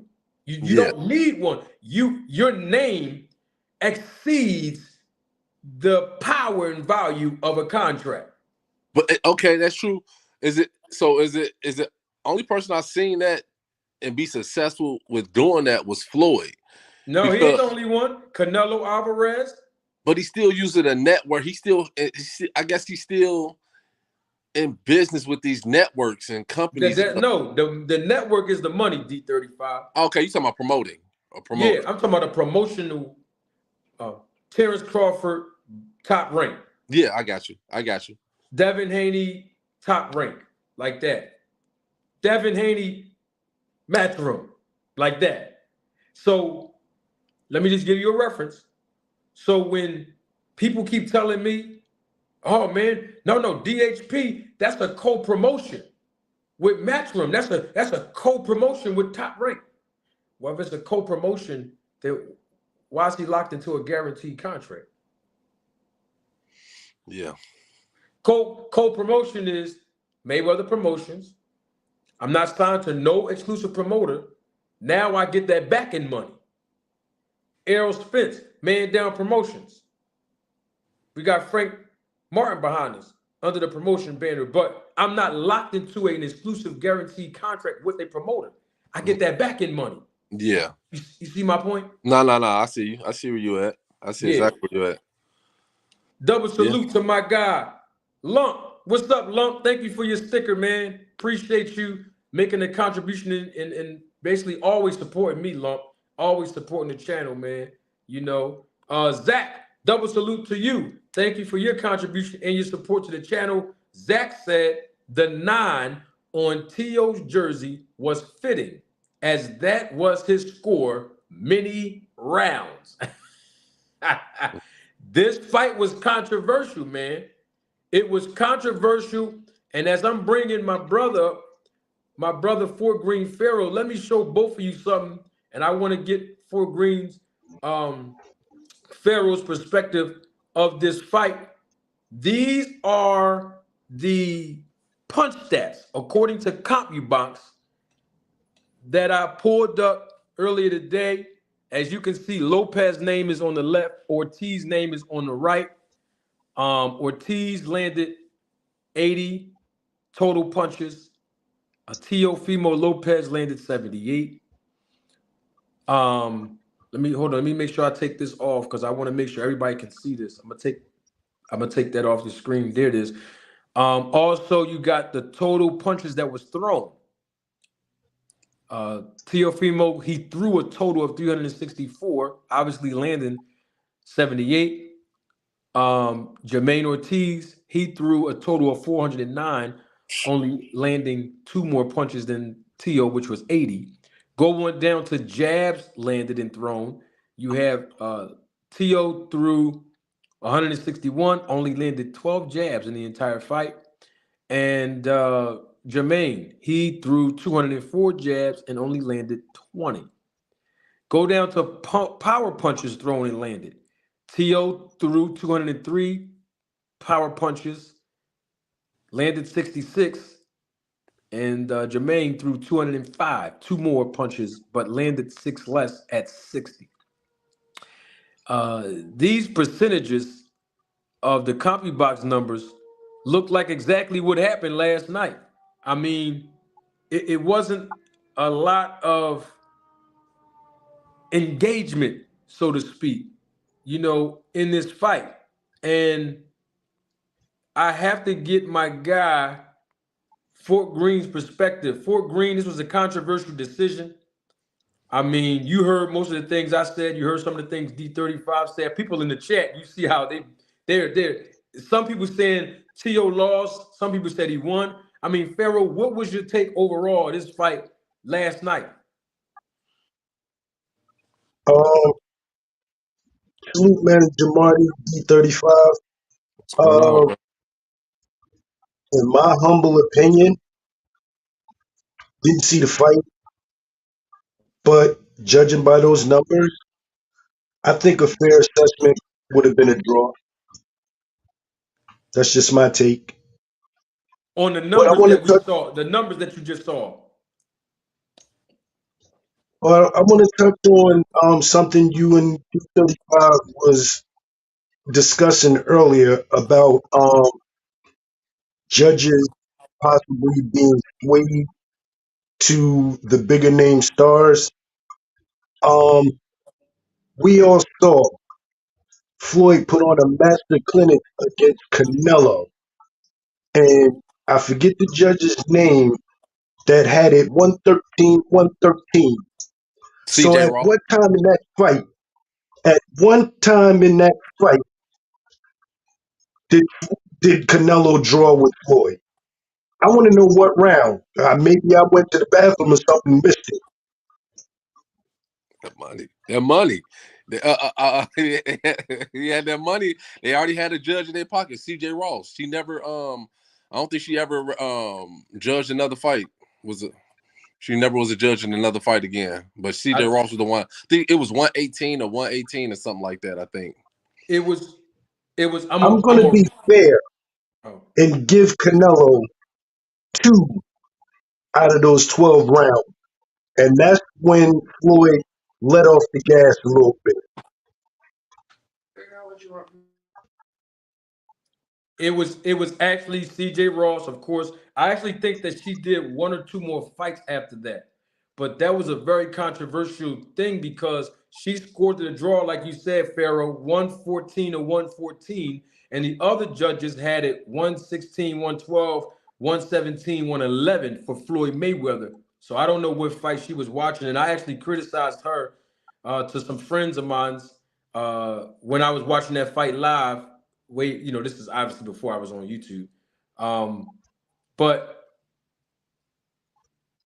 to your point, though, you were looking at just the numbers, right? The numbers that I put on the screen. These numbers look like they're numbers that show that there was a lack of engagement in this fight. And I think that's the point that you were making about, it could have been a draw because you're looking at Ortiz landed 60 power punches, but Lopez landed 66. And Ortiz landed 80 total punches, and Lopez landed 78. You're referring to those numbers, correct? Right, the end result. And then the end result. Got you. We got 2 Cents Boxing. Double salute to her. She's a member of the channel and a supervisor of the Roll the Tape film crew. 2 Cents Boxing. Always good to see you. I have a question. Oh, go ahead. You was gonna say something, 35? Yeah, I was gonna say something to those numbers. Like those numbers can be, misconstrued because Jermaine Ortiz landed 2 more punches, but his punches, them 80 punches, had no meaning. It wasn't meaningful at all. Like he didn't sit down on any of them 80 punches that he landed, and I don't even see him throwing like what it was like 30, 40 more punches than Lopez. I didn't even see him throwing that many 400 punches total in the whole fight. I saw him. I mean, he was on his Huffy all night. So even though he landed a couple 2 more punches more than Lopez, than T.O., them punches didn't have nothing on him. I mean, I don't understand how his corner didn't tell him hey, sit down, exchange with him, and move on. You making him miss. You got his time, man. You can continue to do that, but you got to put something on these punches, man. Try to, kind of like Sugar Ray when he fought Marvin Hagler. Mm-hmm. You got to take that. That's how he won that fight. He edged that fight out at the end with his brain. He knew that he wasn't like you said, Marty. I can't sit down and exchange with this guy. He's a bigger fighter. Let me get down and get my flurries off and move out the way. Jermaine Ortiz, he was just, whew, that was crazy, man. But go ahead. That's what I wanted to say about the numbers. Here's the thing. What hurt Ortiz, like I said earlier before you guys came up, in the later rounds, you see, you got to finish strong in boxing. Just because you think in your mind and your heart, oh, I got this fight. I'm making a miss. I'm touching him here and there. Man, I'm gonna win this. If you're gonna leave it in the hands of the judges, you gotta make sure you finish strong. And Ortiz didn't really finish strong enough for most of our liking because he believed, oh, I got this fight in the bag. I got this. No, you got to finish strong. And I'm not saying go in there and just go crazy and not use technique and just throw. No, you got to say to yourself, even if I'm winning, I got to make sure that the judges is going to see my effort as I finish strong compared to me being able to knock this person out. I don't have enough power to knock Teofimo Lopez out, which is the only way they're going to give me this fight. So what I got to do, 10, 11, 12 rounds, I got to go in there and just take a little risk every now and then. Let them hands fly and back on out of there. like you said, D35. And look, that should be enough. But if you go in there and start fading in the later rounds, where they probably did have you up at some point, like that 115, 113, they had him up at some point. It was a little even at some point. You gotta finish strong in this game. And that also equally hurt the chances of Jermaine Ortiz getting the official win. 2 Cents Boxing, you're here. What's going on? What up? What up? What's going on? Fort Greene, How you doing, Delusional my lady? 35, What's and going Manager on, Marty. Queen? What What's you going call on with him? y'all? Two, Delusional I said, there go my cents. lady, 2 Cents 35. Boxing. I love cooking with her. Hold on, Jay. What did you? Nah, 2 Cents. What did you say about 30? I Delusional heard you. 35. Huh? Delusional 35. Your phone Can going y'all in hear and me? out. Nah, you got to get off that Sam Walmart plan. 2 Can Cents. y'all hear me? You gotta get off that plan. I told you that last time. You can't keep. I know they got the deals on the on you know what I mean, on the food and stuff, but they ain't really good with the service. Am I coming No, through? what was you saying, 2 Cents? You said something 35. Come on, Marty. I see Delusional now. 35. Delusional 35. 35. You got a couple nicknames. Oh, dang. Yeah, you know, 2 Cents. Me and her go way back. I caught her in the back of the alley, back of Ross Cafe, over in the boxing outlet. Man, you know, I used to, scuff her up. You know, she remembered me. So And I Okay. was over there, Spanky 35. Oh, I yeah, see what's going on. I don't put my hands on women all the time, but I had, because she got a mean hook, so I had to get her up out of there one time back there. You know, she still All remembers. right. I didn't know what was going on. I ain't see. Nah, that's my see home. That's my homegirl, man. We done had some legendary debates. Some legendary. She gonna come back on. So sometimes around this time, her service dip off. She gonna come back on. My guy, day one supporter. I'm talking about day one. Lucky McKinnell, salute to my guy. Double salute to him. Double salute. Thank you, Lucky, for your contribution and your support to the channel. Lucky McKinnell says, fire show. Thank you so much, Lucky. And it's always a pleasure when Lucky come on the panel too, man. So, So Manager Marty, can I ask a question? of course, come on with it. Lopez Ortiz, can we somewhat equate that to the modern day De La Hoya Tito? Ooh. I'm gonna tell you like this. I would love to, only because De La Hoya did jump on his bicycle towards the end. But the difference is Ortiz was on his bike the whole fight. He Okay, was on all right. there I for the retract that whole statement then. 12. Yeah, because that would have been good, but That would have been a good one, though. yeah, that would have been a good one, man. But I mean, in this fight, man, he pressed him the whole fight. He just didn't know how to press him. I mean, he Or pressed how him. about Claudio Pacquiao? Oh no. Claudio just shelled up to me. He Claudio just just shelled up. stood there like this, Yeah. man. He just Okay. he was like, man, I already know what this is. I'm just here to get that check, man. Go ahead and Okay. I mean, Marty put it on the spot, man. It was just like Boots versus the one guy you just said. Karen It was Chabuga. exactly like name. that, man. Oh man. But the difference is Boots is a really special fighter, and Tio is just basic. I mean, I don't want to disrespect the guy, but we've seen this 2 out of 3. We keep seeing Tio like this. This is who he is. I think His when I say his dad got to go D35. I know you oh want no, to we take up both for agree him. on that. He got to go, but I was comparing them for as like them both being explosive. They both can leap punches and stuff like that. That's why I was comparing them. Oh, I mean, okay. he pressed him, but like you said, man, I agree with you. I was saying the same thing. Like, get rid of your dad. It's over with. Your dad does just as much talking as you. And you see when they was doing the post, when he was in the ring after the fight, his dad was keep chiming in. And, like, bro, nobody chill on out. Let him. And man, but it was just terrible. Like the whole setup, the way he conducted himself as a man in public like that, like going back and forth, telling people to do that and then quoting Bible verses and then calling out my boy Another Ruben Guerrero. yeah. Another. Go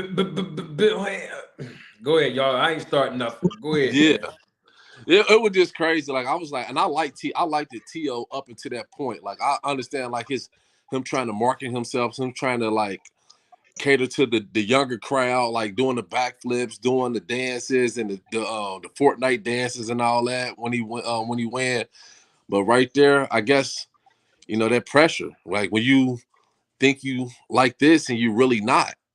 And it's like you got the whole world, looking at you like, what's up now? Like you came in the ring with the Michael Jackson jacket with all the zippers and all this, and you couldn't even cut off the ring. You couldn't even do something as basic as cut off the ring and make this person engage into a fight with you. That was just crazy to me. Like, I mean, from round 1 to 12, he could not cut off the ring. That's simple. Like that's one of the. It work with your foot. You build a fighter from your feet up. So for you not to be able to cut off a ring, man, it was just like. But that boy was in shape. Jermaine Ortiz was in shape. I mean, from top to bottom, he was in shape. Like good legs, great eyes. I mean, he knew when T.O. was finna lunge in, and I mean, I want to be clear on something. I see somebody in the chat. I want to make sure I'm clear. I'm not saying Teofimo Lopez is basic. I'm saying he's average. You got basic all the way down here, and then you have average here. I am not saying Teofimo Lopez is basic. Absolutely not. What I am saying is he's an average fighter. I'm not saying he's basic. He's average. Well, I think they looking at T.O. like this. Like T.O. comes, he has the movements of a special fighter. He just doesn't have it up here. He's not special up here. And that's more important than just having the movements, being able to have he has natural ability and talent physically, but mentally he doesn't. Like mentally, it's just, it's not together. Like all that stuff got to go hand in hand. Like you can have all the physical abilities in the world, but if you ain't mentally, like Roy Jones had the physical ability. He was special with his punches, unorthodox punches from weird angles, his defense, his foot, and he's able to put it together upstairs. But once his physical was able to go, that's when he was getting caught and getting dropped. When his legs gave away, but he was still smart enough to have a career after that because he was still smart. He was still a smart fighter. T.O., I mean, he just T.O. was Roby's big brother. I just think that Teofimo, I don't think he's basic. Basic is just like down here. He's an average fighter. I mean, he's straight up and down, no bells and whistles, no special effects, no.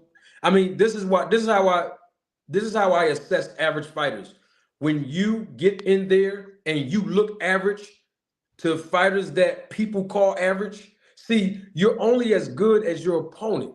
People always say you're only as good as your last fight. No, you're only as good as your opponent. If your competition is C level, you're supposed to look like you A level. That's what you're supposed to look like. But when you get in there with someone on your level, can you take it to the max and win? Can you show that you know how to make adjustments and just tip it over? Just tip it over, and you come out on top. And that's basically what we've seen thus far in Teofimo's history. Yes, he did, he beat it was the Lomachenko, right? And the one guy, he did good against them. He did good against Josh. I was more impressed with the Josh Taylor. I was so impressed with him with that. I was impressed with T.O. But see, that's what I'm saying though. So if you're going to do that to these type of fighters, you can't get in there with people that's not on your level, and then you play down to the competition. That's what average athletes do. All I'm saying is he has the potential to be better than what he's been performing 2 out of his last 3. But once again, how can we say that he's above average when he doesn't? Let me reframe that. How can we say Teofimo Lopez is above average when he has a basic trainer? And I dare anybody to say that his trainer is not basic. We know his trainer is basic. See, that's what I think. That's what makes T.O. look basic during certain fights because he get exposed by his corner. You know, like if he had another trainer, a Barry Hunter, any other like Hall of Fame only way like trainer, T.O. he has all the tools to be there. Like if he has everything, like he See, a just lot of people look at this, right? They only look at how well an athlete perform in a ring, and then they say, man, this athlete is great. They don't usually give trainers their just due, right? But the training is not how well the fighter performs in the ring. It's how well that fighter prepared to perform well in the ring. And that gets overshadowed by the performances of the fighters. So if like somebody, I love how Veronica knows boxing. And she's in the chat saying that T.O. and his dad didn't anticipate Ortiz will fight that way. Well, that goes to prove my point. See, because when you are above average as a trainer, you prepare for all the styles and possibilities that can come your fighter's way. Because look, apparently they didn't have a plan B or plan C in this fight. I mean, it was almost like a woman knowing a man is a deadbeat and she still lay down with the car doors open. What I'm trying to say is she didn't have a plan B. All I'm saying is Teofimo, they didn't look like they had a plan B or C in this fight because T.O. did not make any adjustments. He kept doing the same thing over and over, round after round, expecting a different result. And then get mad. See, this is the part I got to say this, and I'm gonna let 2 cents give her 2 cents. This is the part that boggles my mind. Teofimo Lopez, instead of him saying, look, I didn't do A, B, and C to really show my skill level in this fight by making adjustments, instead of him saying that, like above average fighters do, they hold themselves accountable. He didn't say that. You know what he said? Oh, this guy's a PUSSY. He's a punk. He was scared. He was running from me the whole time. I couldn't do this and I couldn't do that because he was running. Stop him from running. Attack his body to slow him down when you close the distance on him. He didn't do that. Make adjustments in the ring. Go to plan B. And he did not do that either. So if you're not going to make adjustments in the ring, you can't sit up here and say, well, man, the only reason I ain't look good because he was running. I was playing, listen, I love Madden. The football game Madden is my favorite game of all time. And there's a guy, and we've been cool for over 30-something years. We grew up together. And we would play Madden. And he was, out of all my friends, he was the best Madden player. And I would play him, right? And it used to piss me off. I'm talking about we were young boys. We're not grown men. I'm talking about young boys. It would piss me off because every time I get him backed into a corner, he'd run the same play over and over. And I would say to him, Mill, yo, you corny, bro. Why you keep running the same play? You whack. Open your playbook up. And I know he can beat me. I know he was a way better Madden player than me. But it would tick me off because I'm like, yo, you keep running that same play. And he would look at me with a smirk on his face and say, Marty, you can't stop it. I couldn't stop the play. So I can't get mad at him for running the same play. I got to hold myself accountable to say, I got to figure out a way. I got to figure out a way to stop Mill from running this same play or running these same plays. I got to figure out a way to stop it. And if I can't, and he keep running the score up on me, and he dubbed me, as we call it back in the day, dub 21-0, I got to figure out a way to make an adjustment to stop him from running the same play. So if Jermaine Ortiz was running the whole night, it's your job as a fighter. If you above average, it's your job to stop him from running. You got to make adjustments.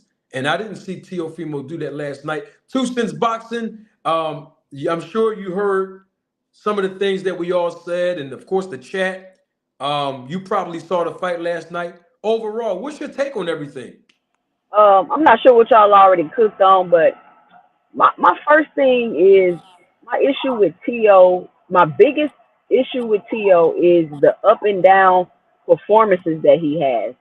Now, granted, I do agree he probably needs to get a new trainer. And okay, one of the questions I have for the chat, the panel, at what point do you realize, okay, I need to get a new trainer? It's not me. And the fact that he continuously have these up and down performances lets me know that it's mental. Because as an athlete, when you can't be consistent in your performance, that's a mental thing. Like y'all said, he has the potential, he has the talent, he has the athleticism, but he has a great performance. He has a BS performance. He has a great performance. He has a BS performance, and it's kind of like a pattern with him.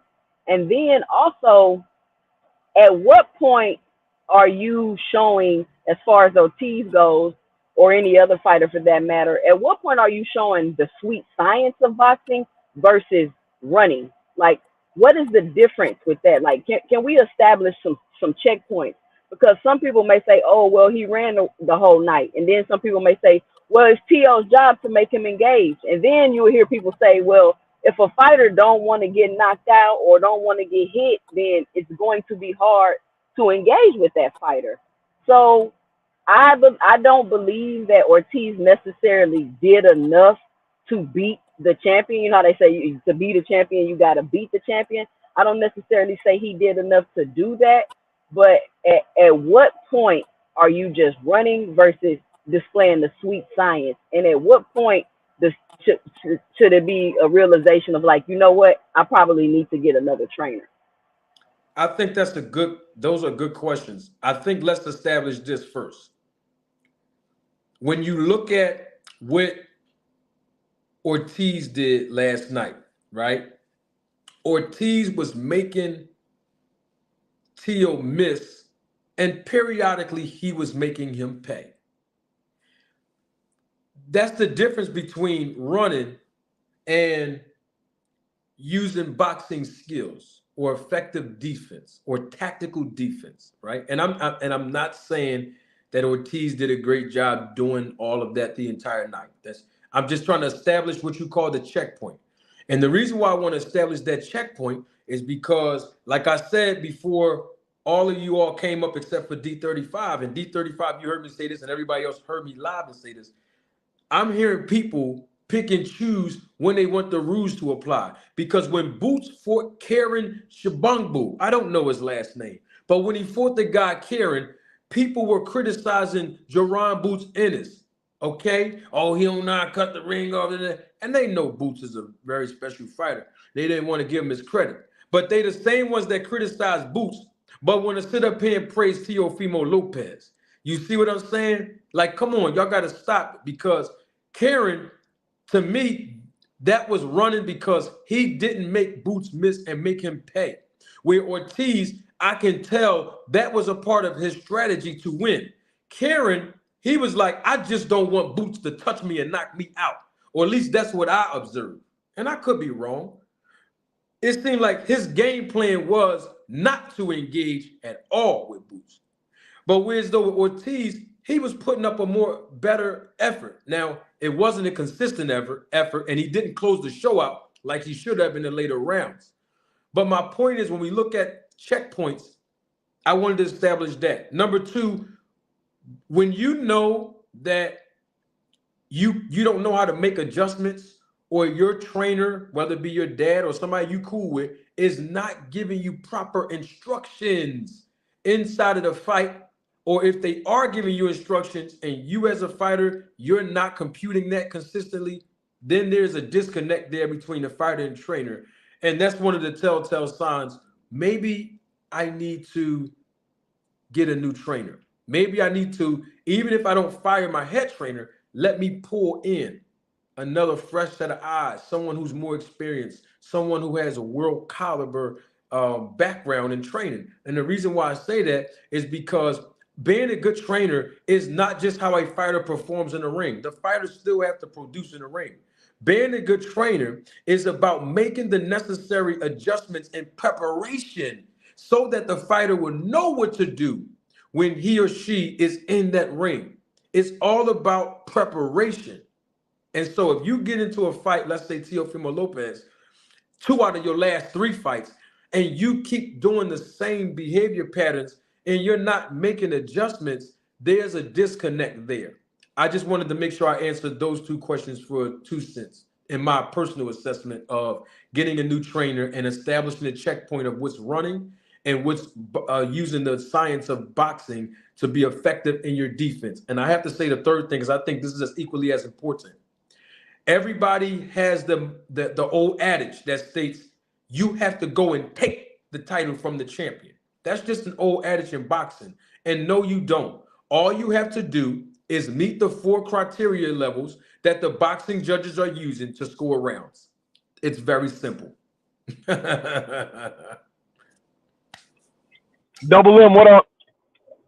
YSM, what's good? I wanted to tap in real fast. I'm dropping your man Johnny off. We just coming from the gym. Salute to Johnny. What up? You can hear me?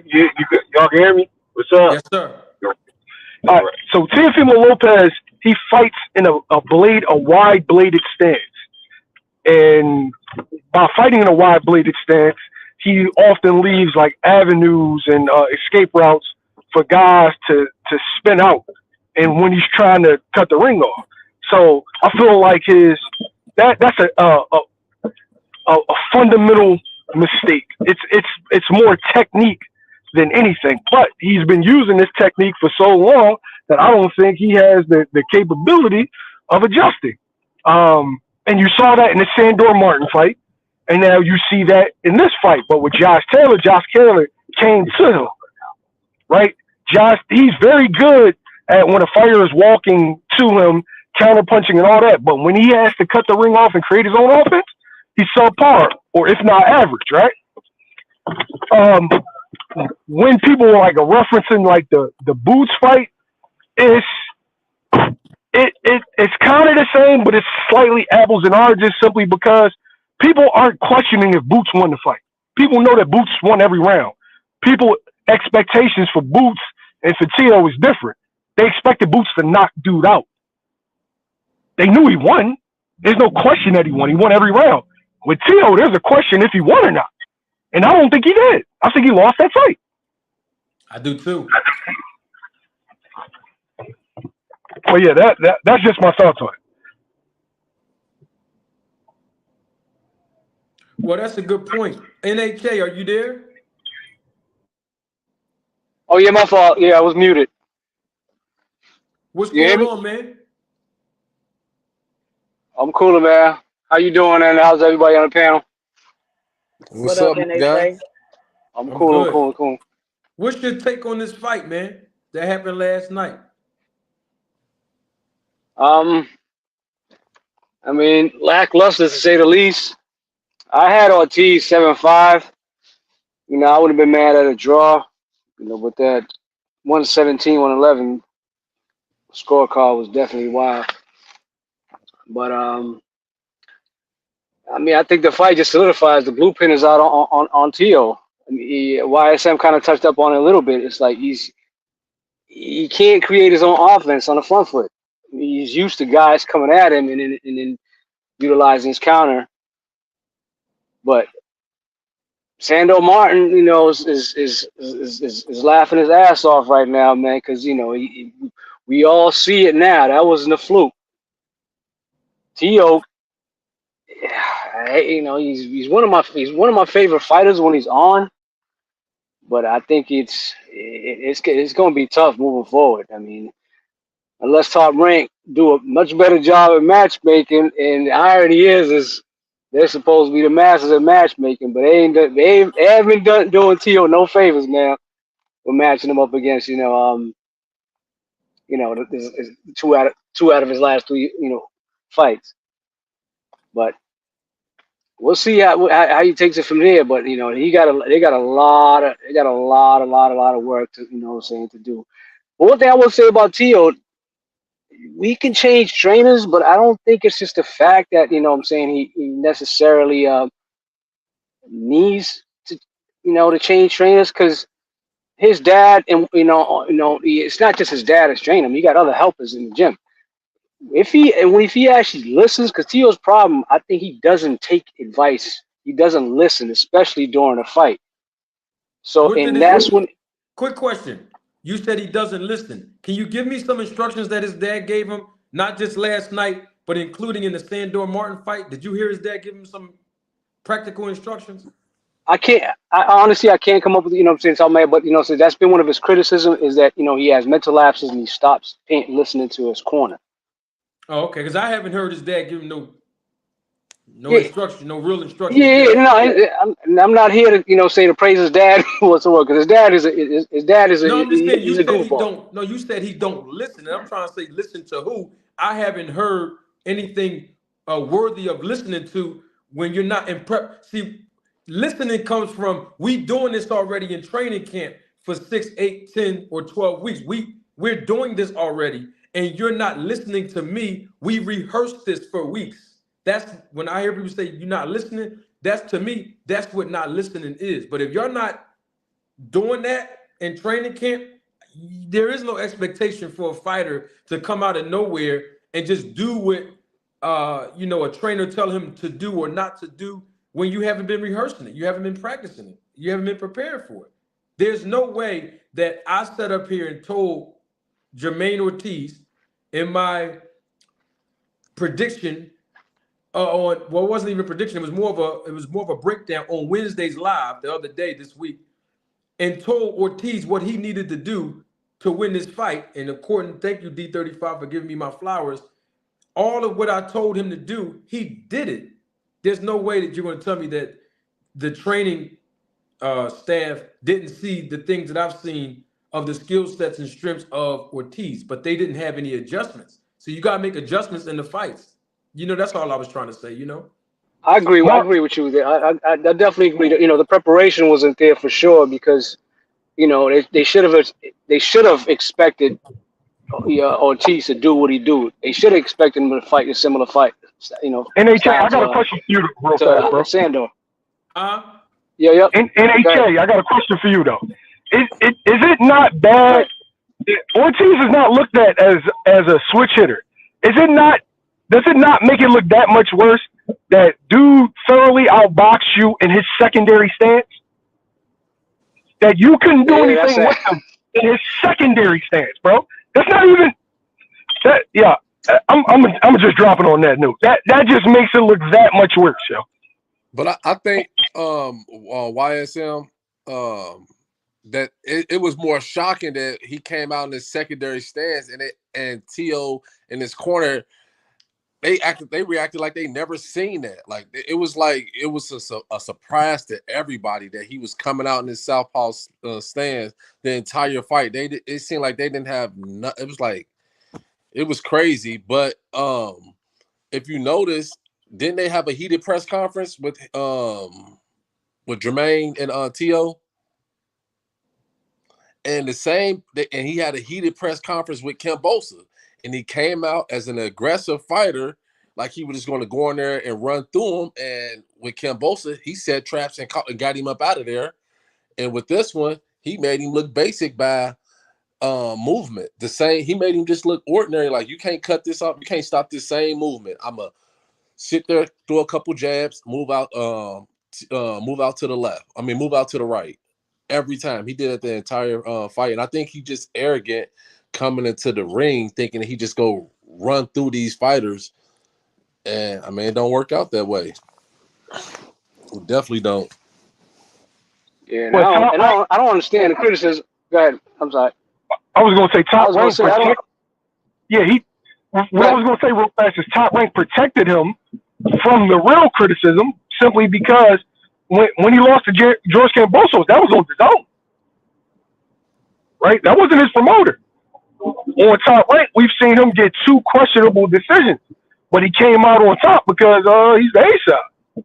He fought that you just brought light to some. You're right, because technically speaking, you probably would have got that win if that Kambosos fight was on a Top Rank card or promoted by Top Rank. That is wild. I never looked at it like that. He came out too aggressive, and that Kambosos like he was gonna run through him, and Kambosos was like, "Nah, he played him. Like we gonna have this heated press conference. I know you gonna come out in your style, and I'm gonna be waiting on you." Just like Jermaine Ortiz, they had this heated press conference and this build up, and he came out there and boxed and moved him. You know, I'm gonna outthink you the entire fight, and the only reason why he lost because Teofimo was the bigger name, and he was on the right side of the politics. That's the only reason why he got the decision. I He would didn't get not that. say that's the only reason. I would say that Ortiz made it easier for the two judges, not the third one. We don't have him, but the two judges to have it 115, 113 because they didn't give him them later rounds where I guess he should have to me, I still think he won, but I think just to make sure that those judges give you the credit based on the judging criteria. See, everything I'm saying is based on judging criteria. But based on judging criteria, you could do a little bit more, taking just a tad bit more risk, closing out the show where it would be so controversial and it would be more of a concrete evidence that, hey, they are trying to get me out of the opportunity to win. But he didn't do that. And like I said, I kept it 100. I believe that he won. I believe that Tio did not do enough to win this fight. I know that people might disagree with that, and I'm okay with that. But 117, I'll put it to you like this. And I'll say this to Jamil first, and everybody else can chime in. I want to know from everybody on the panel, starting with Jamil from YSM, what did you think about the 117, 111 scorecard, Bill? When I first heard it, I thought it was for Jermaine Ortiz. Honestly, I can't find 9 rounds to give to Teofimo Lopez. What 9 rounds? Yo, I'm tired of people feeding me bullshit rhetoric and that because I'm coming forward, right, I should get the rounds. No, I shouldn't get the rounds. If I'm not landing shit, it's something called ineffective aggressiveness. His aggressiveness was ineffective. That's right. One person implemented their game plan. One person was frustrated. One person didn't do what they wanted to do. The fix was in, though, bro. It's very simple. I literally pay somebody $100. I'll pay you $1,000. You can find me 9 rounds of Teofimo Lopez won. What 9? He had the judges in his bag. He was gonna get that decision regardless. If it was a close fight, he was going to get it regardless. That was just to ensure that he was going to get the victory. You're right, what you just said. He didn't win 9 rounds, but that was just to ensure if the other 2 wasn't on board, that was going to lock that in. Tio was going to win that fight because he's the bigger name. Like it wasn't because he was the better fighter or he won that fight beating Jermaine Ortiz. He was going to get that because moving forward, far as business-wise goes, he's the bigger draw in the next fight. Nobody want to see Jermaine just because of the way he performed. Even though he made him miss, you know, he ain't had nothing. No, I don't know if he shouldn't be competing at 140, which he shouldn't be, but it's just like he made him miss, but he ain't making pay. If he made him pay, it was only with 25 cents, $1 here. He wasn't laying no shots on him to stop him. I think it was the cut, D. I think it was the cut, though, D. That was. Hey, guess what? That was the hardest punch T.O. landed. Was the headbutt. Yeah, but I think the cut stopped him from engaging. Oh, okay, okay. Well, because he was physically strong. Like when they was getting those clinches, Jermaine Ortiz was like T.O. wasn't pushing him and bullying him to the ropes or nothing. He was stopping him and then the ref would break it up. So he was physically there. He just, he probably got that like Sean Porter, Tim Bradley type of effect. They physically strong, but they don't have like power. They don't have power in their hands. Well, let me say this. I want to make sure the audience. Somebody got mute their mic. Probably use D35. No, I'm gonna do it.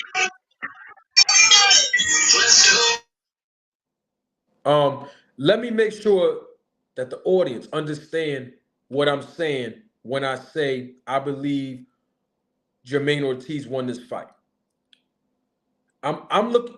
I think everybody on the panel know this about me already, but I want to say this so that you can understand the perspective that I have on this fight.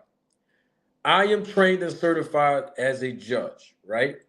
Every professional judge that you hear on TV or see at the local fights, regional fights, world championship level fights, all of them started in USA boxing. Every last one of them. We all received the same training. Now, the rules have changed as time progressed, but for the most part, the standard of being certified is the same. So I'm looking at this fight as a trained, certified judge and official. There's 4 criterias for boxing judges when we're scoring rounds. Okay, I'm talking about on a professional level. And I want to make sure that when people hear me say, man, Jermaine Ortiz won, what are you talking about? I'm only talking about the 4 criterias that both fighters basically have to produce to the judges. That's it. It's not about the old adage that says you got to go and take the title from the champion. And I know that's something that has been around in boxing for years, but if you say that, then you basically forfeit the opportunity for the fighter that has boxing skill to display their boxing skills by using tactical defense, because you want to see 2 fighters just bang it out as a hardcore boxing fan. So there's 4 criteria, and I want to make sure that we're all on the same page, and I'm going to go around the panel to ask about the 117, 111 card. We got effective aggression, something that I spoke on a little earlier before all of you got up here, right? So like YSM Sports Media said, it's not about you being aggressive. Oh, I was the one pursuing the fighter. Were you effective, though? Were you landing shots? Were you not constantly getting countered? Because if you wasn't landing shots and if you were constantly getting countered, then guess what? You were ineffective in your aggression. So effective aggression is one of the criteria. The second criteria is ring generalship. Does the fighter who's showing ring generalship, are they controlling the real estate of, I like that word real estate. I got that from Teddy Atlas 15 years ago. But anyway, are they controlling the real estate of the fight? Are they controlling distance? Are they imposing their will and their style on the opponent? What is defense? Well, I think we all know what defense is, right? If you're slipping, if you're parrying, if you're blocking punches, if you're pulling, if you're rolling under the shots, that's defense. Are you blocking? That's defense. And the 4th and final one is hard and clean punches. It can't be punches that was landed on the gloves. It can't be punches landed, below the belt. It have to be punches landed in the scoring zone, okay? So those are the 4 criteria of judging. So if a fighter is producing and performing at their best, and they are actually showing the judges, hey, I'm following all the judging criteria, they should win that round, okay? And of course, at the end of the fight, all the scorecards and they're tallied up, and whoever comes out with the most points, obviously, as we know this part, they wins. So that's why I say that, to me, Jermaine Ortiz won because he showed defense. He didn't show effective aggression as far as him, backing up all the time. We see that, Lopez, Tio, he showed aggression, but it wasn't effective, right? But if we look at all 4 of them, at least 3 out of the 4, he did good. He was controlling the real estate. He was the one showing ring generalship. He was imposing his will, his style, outboxing Teofimo Lopez and not getting in exchanges with him. That was his style. If it was Teofimo's style, Teofimo wanted to bang it out.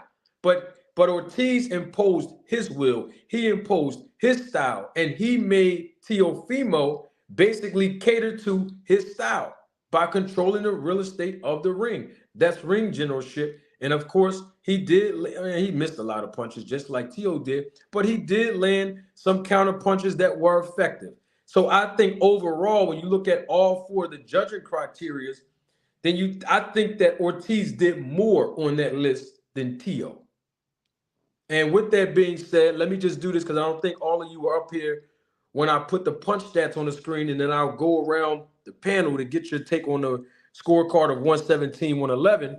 But if you look on your screen, we can see that men lie, women lie, sometimes kids lie too, but numbers don't lie. And the total punches that was thrown by Jermaine Ortiz was 409. Tio Lopez threw a total of 364, but Jermaine Ortiz landed 80 overall total punches. Teofimo landed 78. If you go all the way down to the bottom of your screen, you'll see the power punches that were thrown. Hey, Jermaine Ortiz, he threw 205 and landed 60 power punches. Teofimo Lopez, he threw 203, landed 66. You look at the jabs. Of course, you know the jabs wasn't there for neither fighter, but Ortiz, he threw 204, only landed 20. Teofimo Lopez threw 161, and he only landed 12. So when you look at the numbers and then you look at what actually happened in the fight, we can see that was congruent. So based on the judging criteria, you know, that's basically what I'm looking at. And you know, before I get to the rest of the panel on 117, you know, 111, let me just do these last two super chats real quick, and then we'll move on. Double salute to my guy, Smooth Criminal. Thank you for your contribution and your support to the channel. Smooth Criminal says, fight was boring to me. Tio can't cut the ring off and looked very basic. Thank you again, Smooth Criminal. I appreciate your support, man. And then we have Big Supreme. Big Supreme says something. Come on, Supreme. You've been watching me long enough, bro. I was waiting for everybody on the panel to give their take, and then I was going to slide in with one of the greatest matchmakers, Hall of Famer, and you beat me to it. But there is a member of this channel who's in the chat who I spoke to on the phone earlier today, and he heard me mention his name, so I know that I was right. And that's my guy, Mr. Pragmatic. But back to Big Supreme. Big Supreme, double salute to you. Thank you for your support, contribution to the channel. Big Supreme says, Teofimo has been benefiting from Brad Goodman. And you've heard me make his name more notable on YouTube since I've been here. And he is the Hall of Famer matchmaker who basically works with Top Rank. And we know that all of the Top Rank fighters benefit from Brad Goodman. And we've seen it from Teofimo Lopez. He is not excluded from that list. That was a good one. I was waiting for everybody to give their... I was trying to prove a point about it, but it's all good. NHA, you're still here. 117, 111. That was the scorecard of one of the judges. What was your take on that real quick, brother? Man, egregious. Egregious, but expected. You know, every now and then we're going to get some of this nonsense. You know, like I think somebody touched upon it earlier, you know, with all, you know, Mayweather and Canelo. Like, where'd that come from, man? This is like reminiscent of that.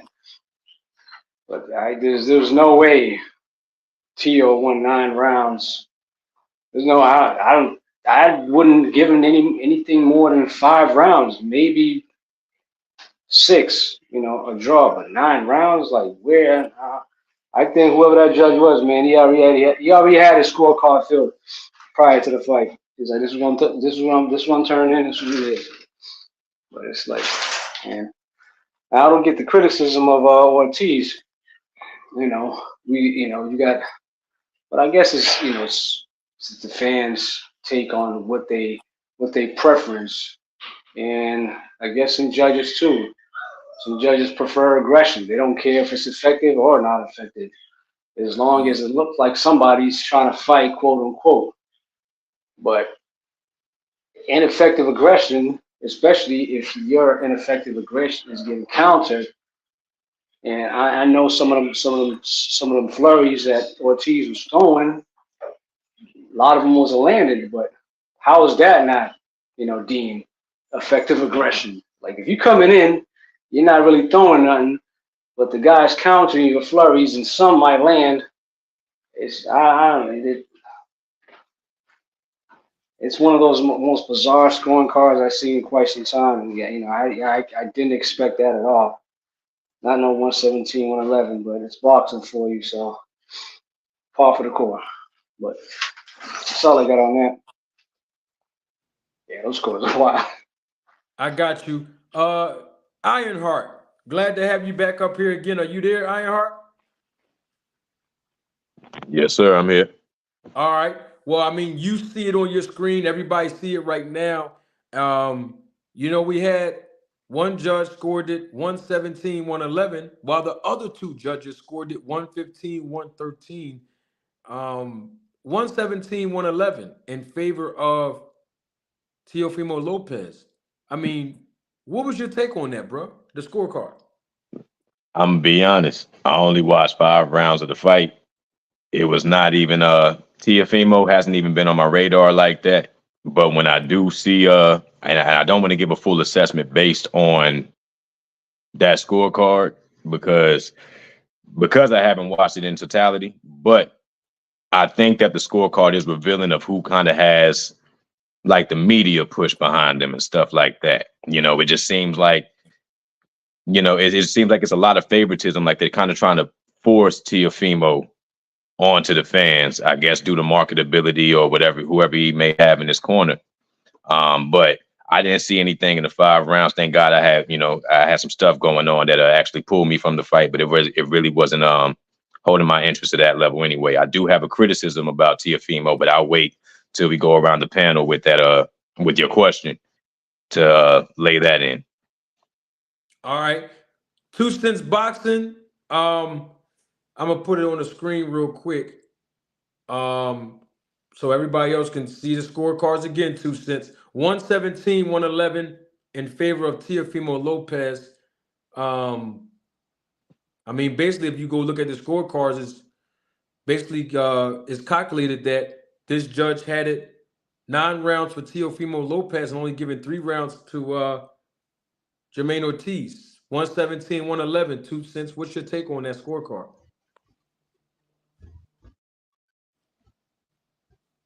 2 Cents, are you there?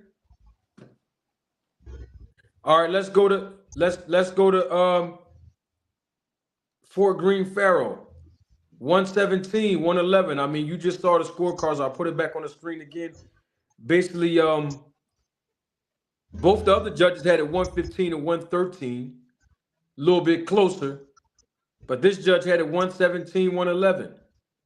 I mean, basically what it sounds like to me is that in rounds 4, if you look at the scorecard to the left, directly next to it, you see that rounds 4 and 5, that the 2 other judges had rounds 4 and 5 for Ortiz, but this particular judge had it 4 and 5 for Teofimo winning 117, 111. That's a very wide scorecard, Pharaoh. What's your take on that, brother?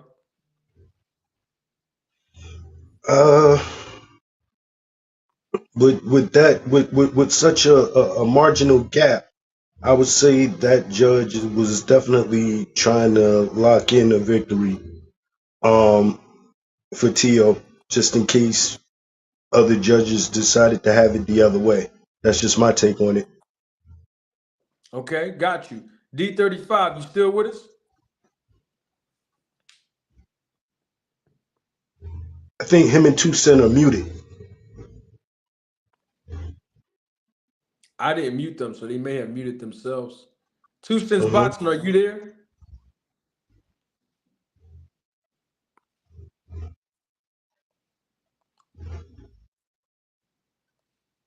D35, you there? Oh, I guess they muted themselves. All right, no problem. Cool, we'll go on with the show. Double salute to my guy, Mr. Pragmatic. Thank you for your contribution and your support again, Mr. Prag. Mr. Pragmatic said, Marty and I did talk a few hours ago about Brad Goodman, matchmaking. and the impact it had on T.O.'s career. I've been talking about Brad Goodman ever since I've been on YouTube because I was educating and still am educating the boxing community of the process of how matchmaking work and the significance of matchmaking being tied to a promoter. It's very, very significant. And I don't want to bring other fighters up, but I have to because Ironheart said that's the reason why Terrence Crawford resume looked good as well, why he was with Top Rank. So salute to the great Hall of Famer Brad Goodman. Thanks again, Mr. Bragg. 2 cents, you still there? Marty, can you hear me? Yes. Oh, okay. I don't know, was my signal bad? What in the area I'm at? Let me know if I start fading out. But I thought What you that think was about weird. the scorecard? 117, 111. That's where we at right now. I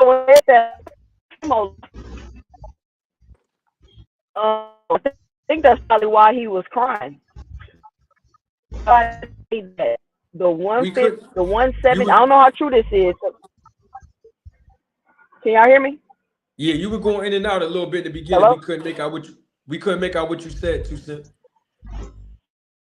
Am I clear now? Yes. Oh, okay. I actually thought that when I heard the 111, 117, I thought it was for Ortiz. That's probably why T.O. was crying at the end of when they announced who the winner was. But I heard somebody say earlier, and I'm not sure how true it is because I don't know scorecards off the top of my head, but they said that they've noticed the 111 to 117 score, when that happens, sometimes it involves a robbery. So I don't know if y'all could probably think back to some scorecards that y'all could think of where that possibly happened, but I was just wondering how true that is. But I heard somebody say that a lot of times the judge, and you just Marty, that they fight, that they don't see things that we see as we're watching it on TV. Say it again, 2 cents. You were going in and out. Say it again. I was saying I heard somebody mention that, the angles that the judges are watching the fight, they don't see it the same way we see it, like on TV. And I know you say you judge fights, so I was wondering how true that is. Yeah, there is some truth to that. Yes, because on TV it can look like a fighter is landing an actual punch because let's say on TV one fighter, let's say fighter A throws a punch. Let's say fighter A throws a hook and fighter B turned their head at the time the hook comes before, seeing the hook before it came and just tilt their head to the side to slip the hook. On TV, it might look like that shot landed, but me sitting at, the circle or field of play as a judge, and I see that it didn't land, I can't score that. So sometimes things like that happen, or on TV, it looked like a punch really landed, but live and living color as a judge, the punch was partially blocked or parried. So these things happen in boxing, but at the same time, we know as judges what we're looking at because we have a format, and that format is the scoring criteria, and I mentioned all 4 of them a few minutes ago. Those scoring criteria, and that's what we have to go by as judges. Why is it that when you get such an egregious scorecard, there's no? Is there any type of consequence or anything to a judge? Because 117 to 111, like, come on, that don't even make logical sense, in my opinion. There are consequences to it, and obviously Jermaine Ortiz, I did hear in an interview, I don't know who the content creator, I don't know if it was Fight Hype or Hub or any of them, but Jermaine Ortiz said that he is going to dispute and go through the actual process with the Nevada State Athletic Commission to be able to have them review the entire duration of the fight on a replay and have all 3 scorecards there with the judge in question present, and then they will make a determination whether or not the fight will get overturned, the decision will get overturned, based on whether or not there was quote unquote incompetency from a judge. It's very rare that it happens, but it is a process that can happen each, and I'm not saying that's Nevada's process. I'm just telling you that each state in this country of America have their own particular process of how you challenge the judges' scorecards after the fight is over if there are some questionable rounds that were scored for the other fighter unjustly.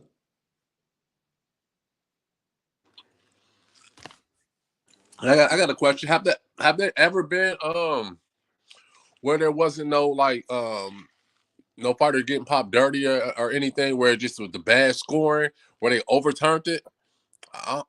Say that again.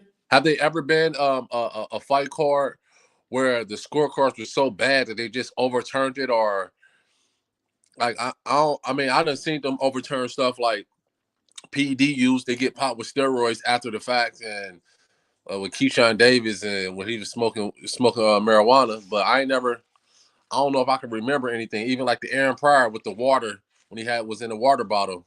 I don't know if I ever seen like a 117, a 111, a robbery, a blatantly robbery, and they overturned it. I don't know. I'm just asking. Right off the top of my head, I can't remember. It probably has, probably didn't, but I can find out for you. Yeah, I'm trying to think, man. I can't remember right off the top of my head. Then one of the judges in the Floyd Mayweather Canelo fight score an identical card like that for Canelo? Scored the draw. He scored a draw? All right. I thought CJ Ross scored it 114, a draw. Okay. And the other two judges scored it 116, 112, and 117, 111 in favor of Mayweather. All right, cool. And the majority decision, right? Mm-hmm. Yeah, because it's a draw involved. Okay. I think it's weird that boxing have these rules, but you can never think of a time when they were implemented. Yeah, it's only a controversy when it happens, then like it's over with. It's like forget about it. Like the fans, like let's move on. That's what I was saying earlier. I think that for some of these fighters that the judge literally starts off with a 120 and starts counting down for that person. And that's probably what Teofimo, had going for himself in terms of marketability. It seems like the, whatever commission of boxing bodies is looking to get, something out of Teofimo as opposed to Jermaine Ortiz. Yeah, I agree with that, man. If you're judging a fight, just being fair, like what Marty was saying, like you judge a fight just based on these 4 criteria, then I can see you leaning towards Jermaine Ortiz. But as far as the business wise, you want to see Teofimo. He gonna come out there. He gonna bring all the antics. He gonna bring the excitement to boxing. Like it's a business at the end of the day, and this product go sell. This product go sit on the shelf. We don't know what this product is, but hey, nobody trying to. That's also what I think happened with Devin Haney and Lomachenko. I felt like the people involved felt that some more powerful people involved felt that Lomachenko's better days are probably they could get more out of Haney in marketability as opposed to Lomachenko being an older fighter and whatever deficiency that there may be in his skill, still he won that fight. So in my opinion, and it's kind of hard for those people if they don't have, if the boxing bodies can't get a certain amount of money off of the talent, then they're going to push the people who have more longevity in their career in terms of the marketability factor. Yeah, that's true. I agree with that. But it's not always the case that there's the fixes in or there's a robbery. I just want to clarify that too. I am not, I'm not facilitating that argument that it's always the case that because the A side is with this promoter, that they're always going to get the favor because it's a robbery already in progress, so to speak. You know, the judges see things a specific way. And there was somebody that may have said that, or may even have the thought process that the judge that scored this fight, 117-111, Steve Weisfeld is his name. Some people might say, well, Steve Weisfeld should be investigated. You know, some people might say, well, he needs to be interrogated. You know, I say that Steve Weisfeld, he probably don't need to be investigated. But I will say that Steve Weisfeld need to be interviewed. And I think I'm the man for the job to get it done. I think that we need answers. Why not ask him what he saw? What was his assessment of the fight? You know what I mean? Did he see punches landed that we didn't see? Did he see Teofimo being more effective in his aggression? Something that we probably didn't see. You know, so, you know, we don't know. And the reason why I'm saying that, you know, is because, hold on, let me put this up here now.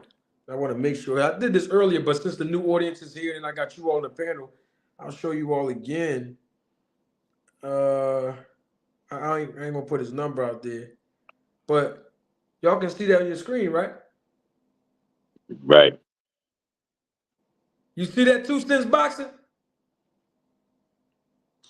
Come on, Marty. You know you can't see with that service. Come on, man. See it, I think. We can't. 2 cents. What you say?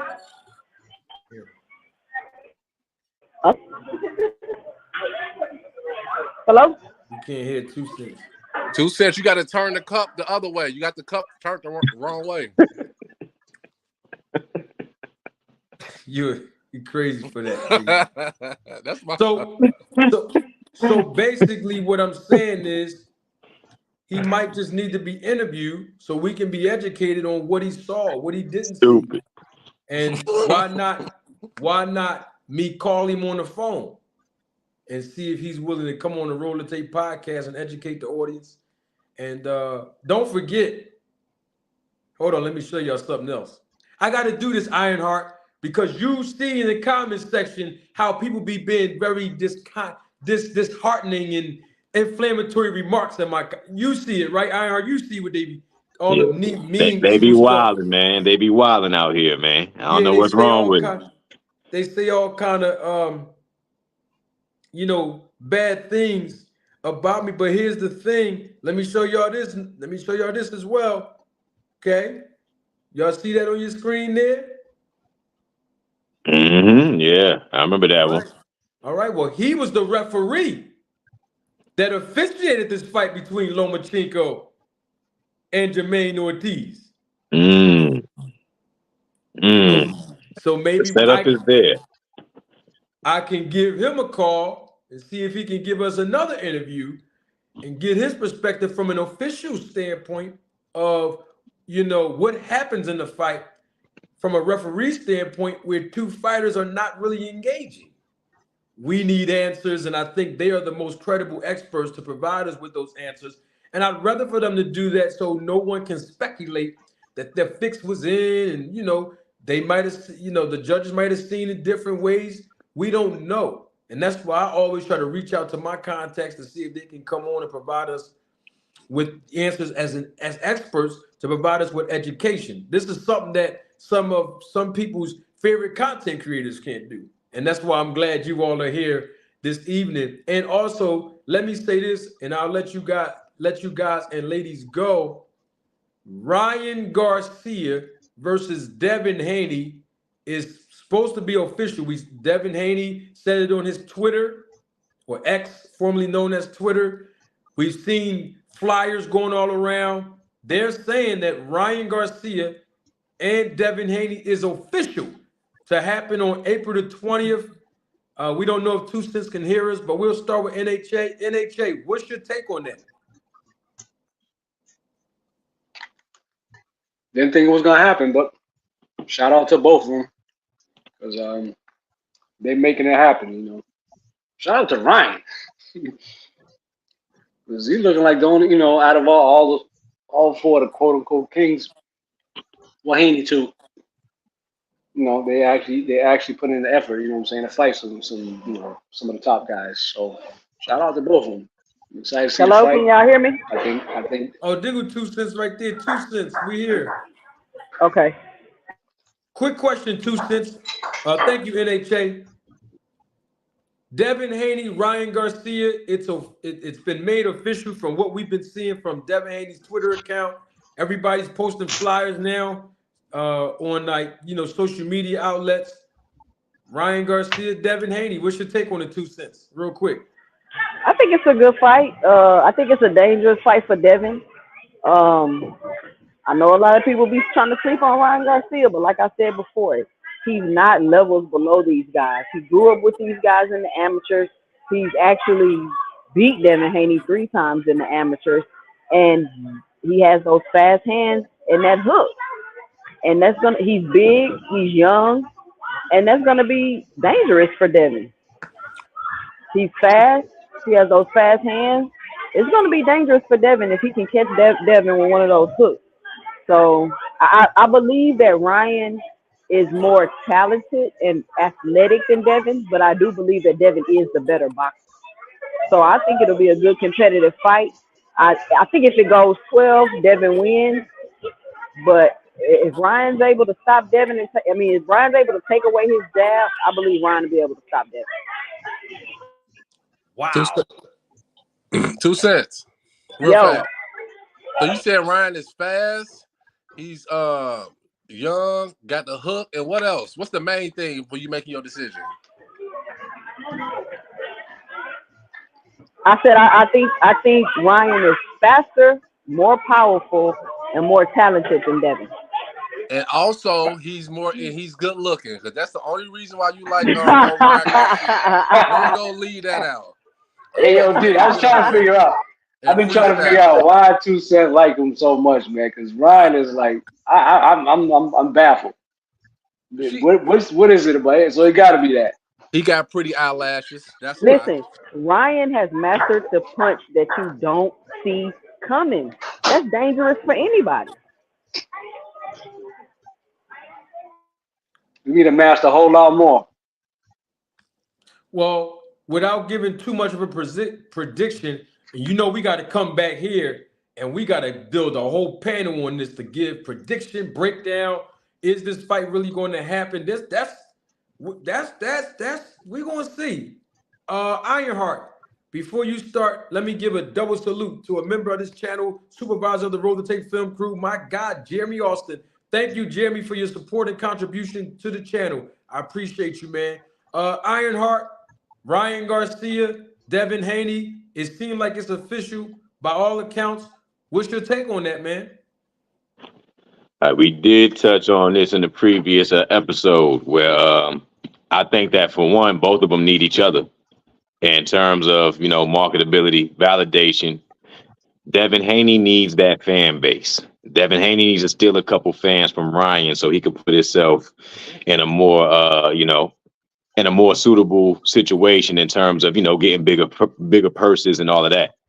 I think as far as style wise, I think Ryan Garcia, I kind of got a similar criticism that I have towards Teofimo Lopez. I think Devin Haney has the edge in fundamentals, but Ryan has more of a natural ability. Like 2 Cents was saying about him mastering the punch that you don't see coming, which is all good, but he's very awkward when it comes down to intense, knee-to-knee engagements. If people are in his face, I see like a little bit of a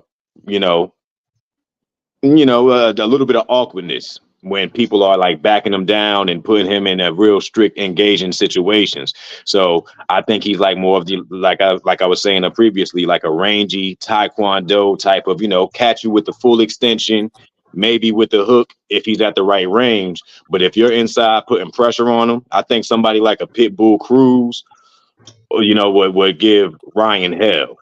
Somebody who's not scared to get inside and still has a good, fundamentally tight defense.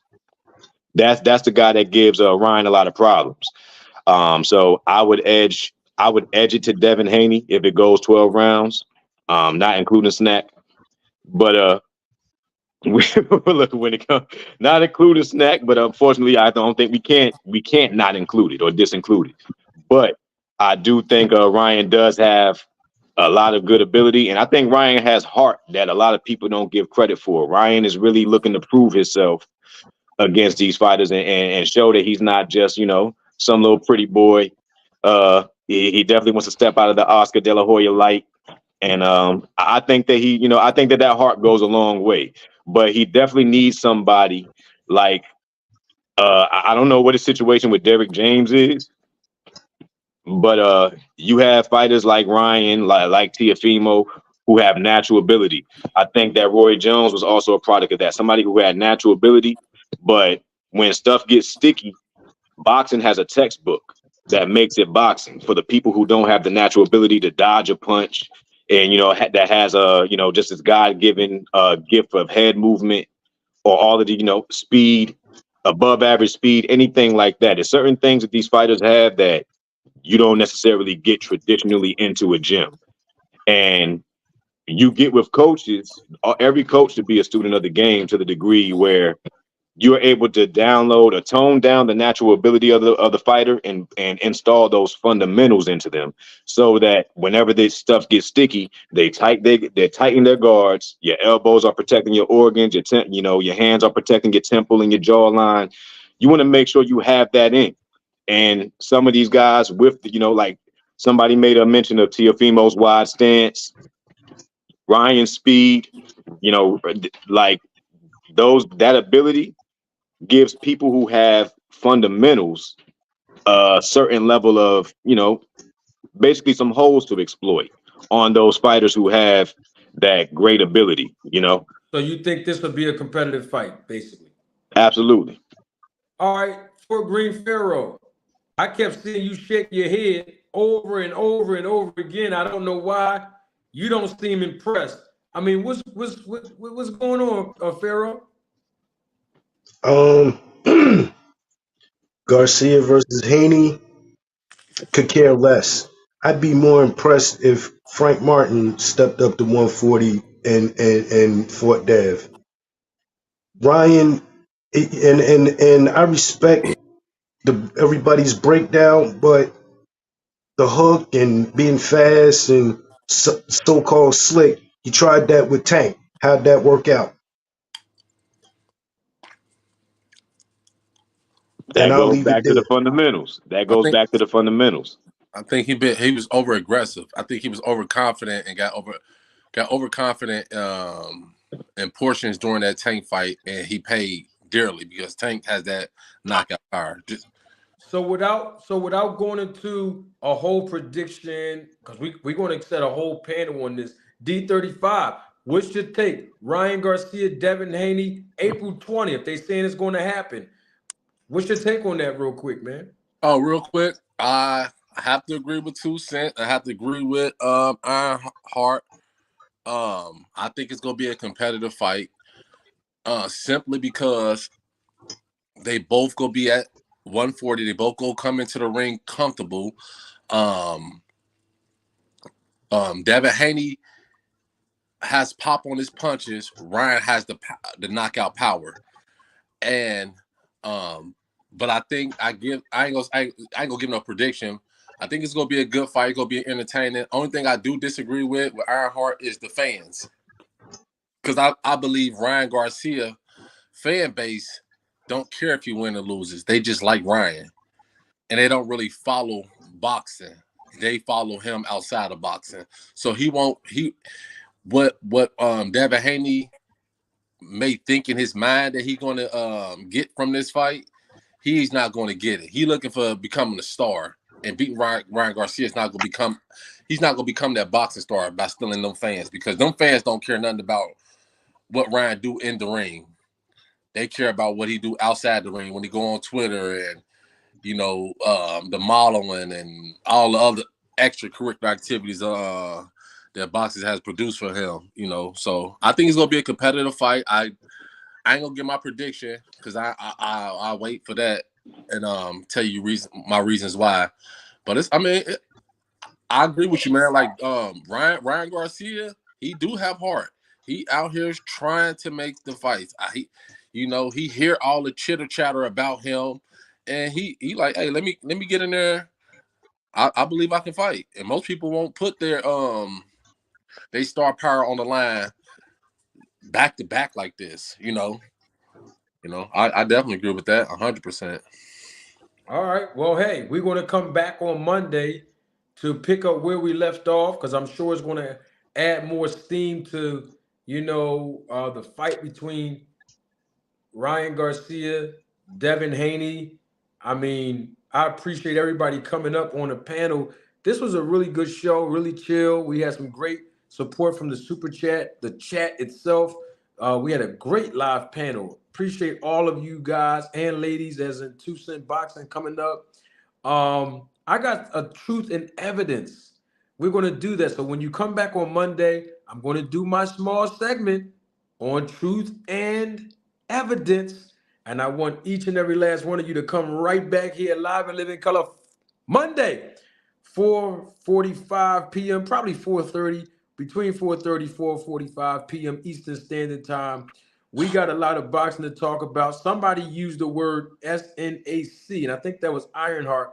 He mentioned it. I ain't going to say nothing about it, but on Monday I will. So make sure y'all come on back, live and live in color. There's some more controversy brewing, and I'm not talking about with me. Well, I am talking about with me, but I'm talking about I ain't the one that started it. Not this time. We have the man himself. Oh, my God, he's attacking me again. And this time, he's more egregious. Talking about Victor Conti. We will do a segment called Truth and Evidence. Live and live in color. Come on back Monday, 4:30 to 4:45. I appreciate everybody coming out. Thank you to all the viewers that invested your time tonight. I really appreciate you all. Can't do it without you. I have to pull out the same way I pulled in with the hottest intro on YouTube. Don't take my word for it. Good night. Roll the tape. Representing the business of boxing, ladies and gentlemen, let's hear it for Manager Marty. Thank you. You're far too kind. Thank you.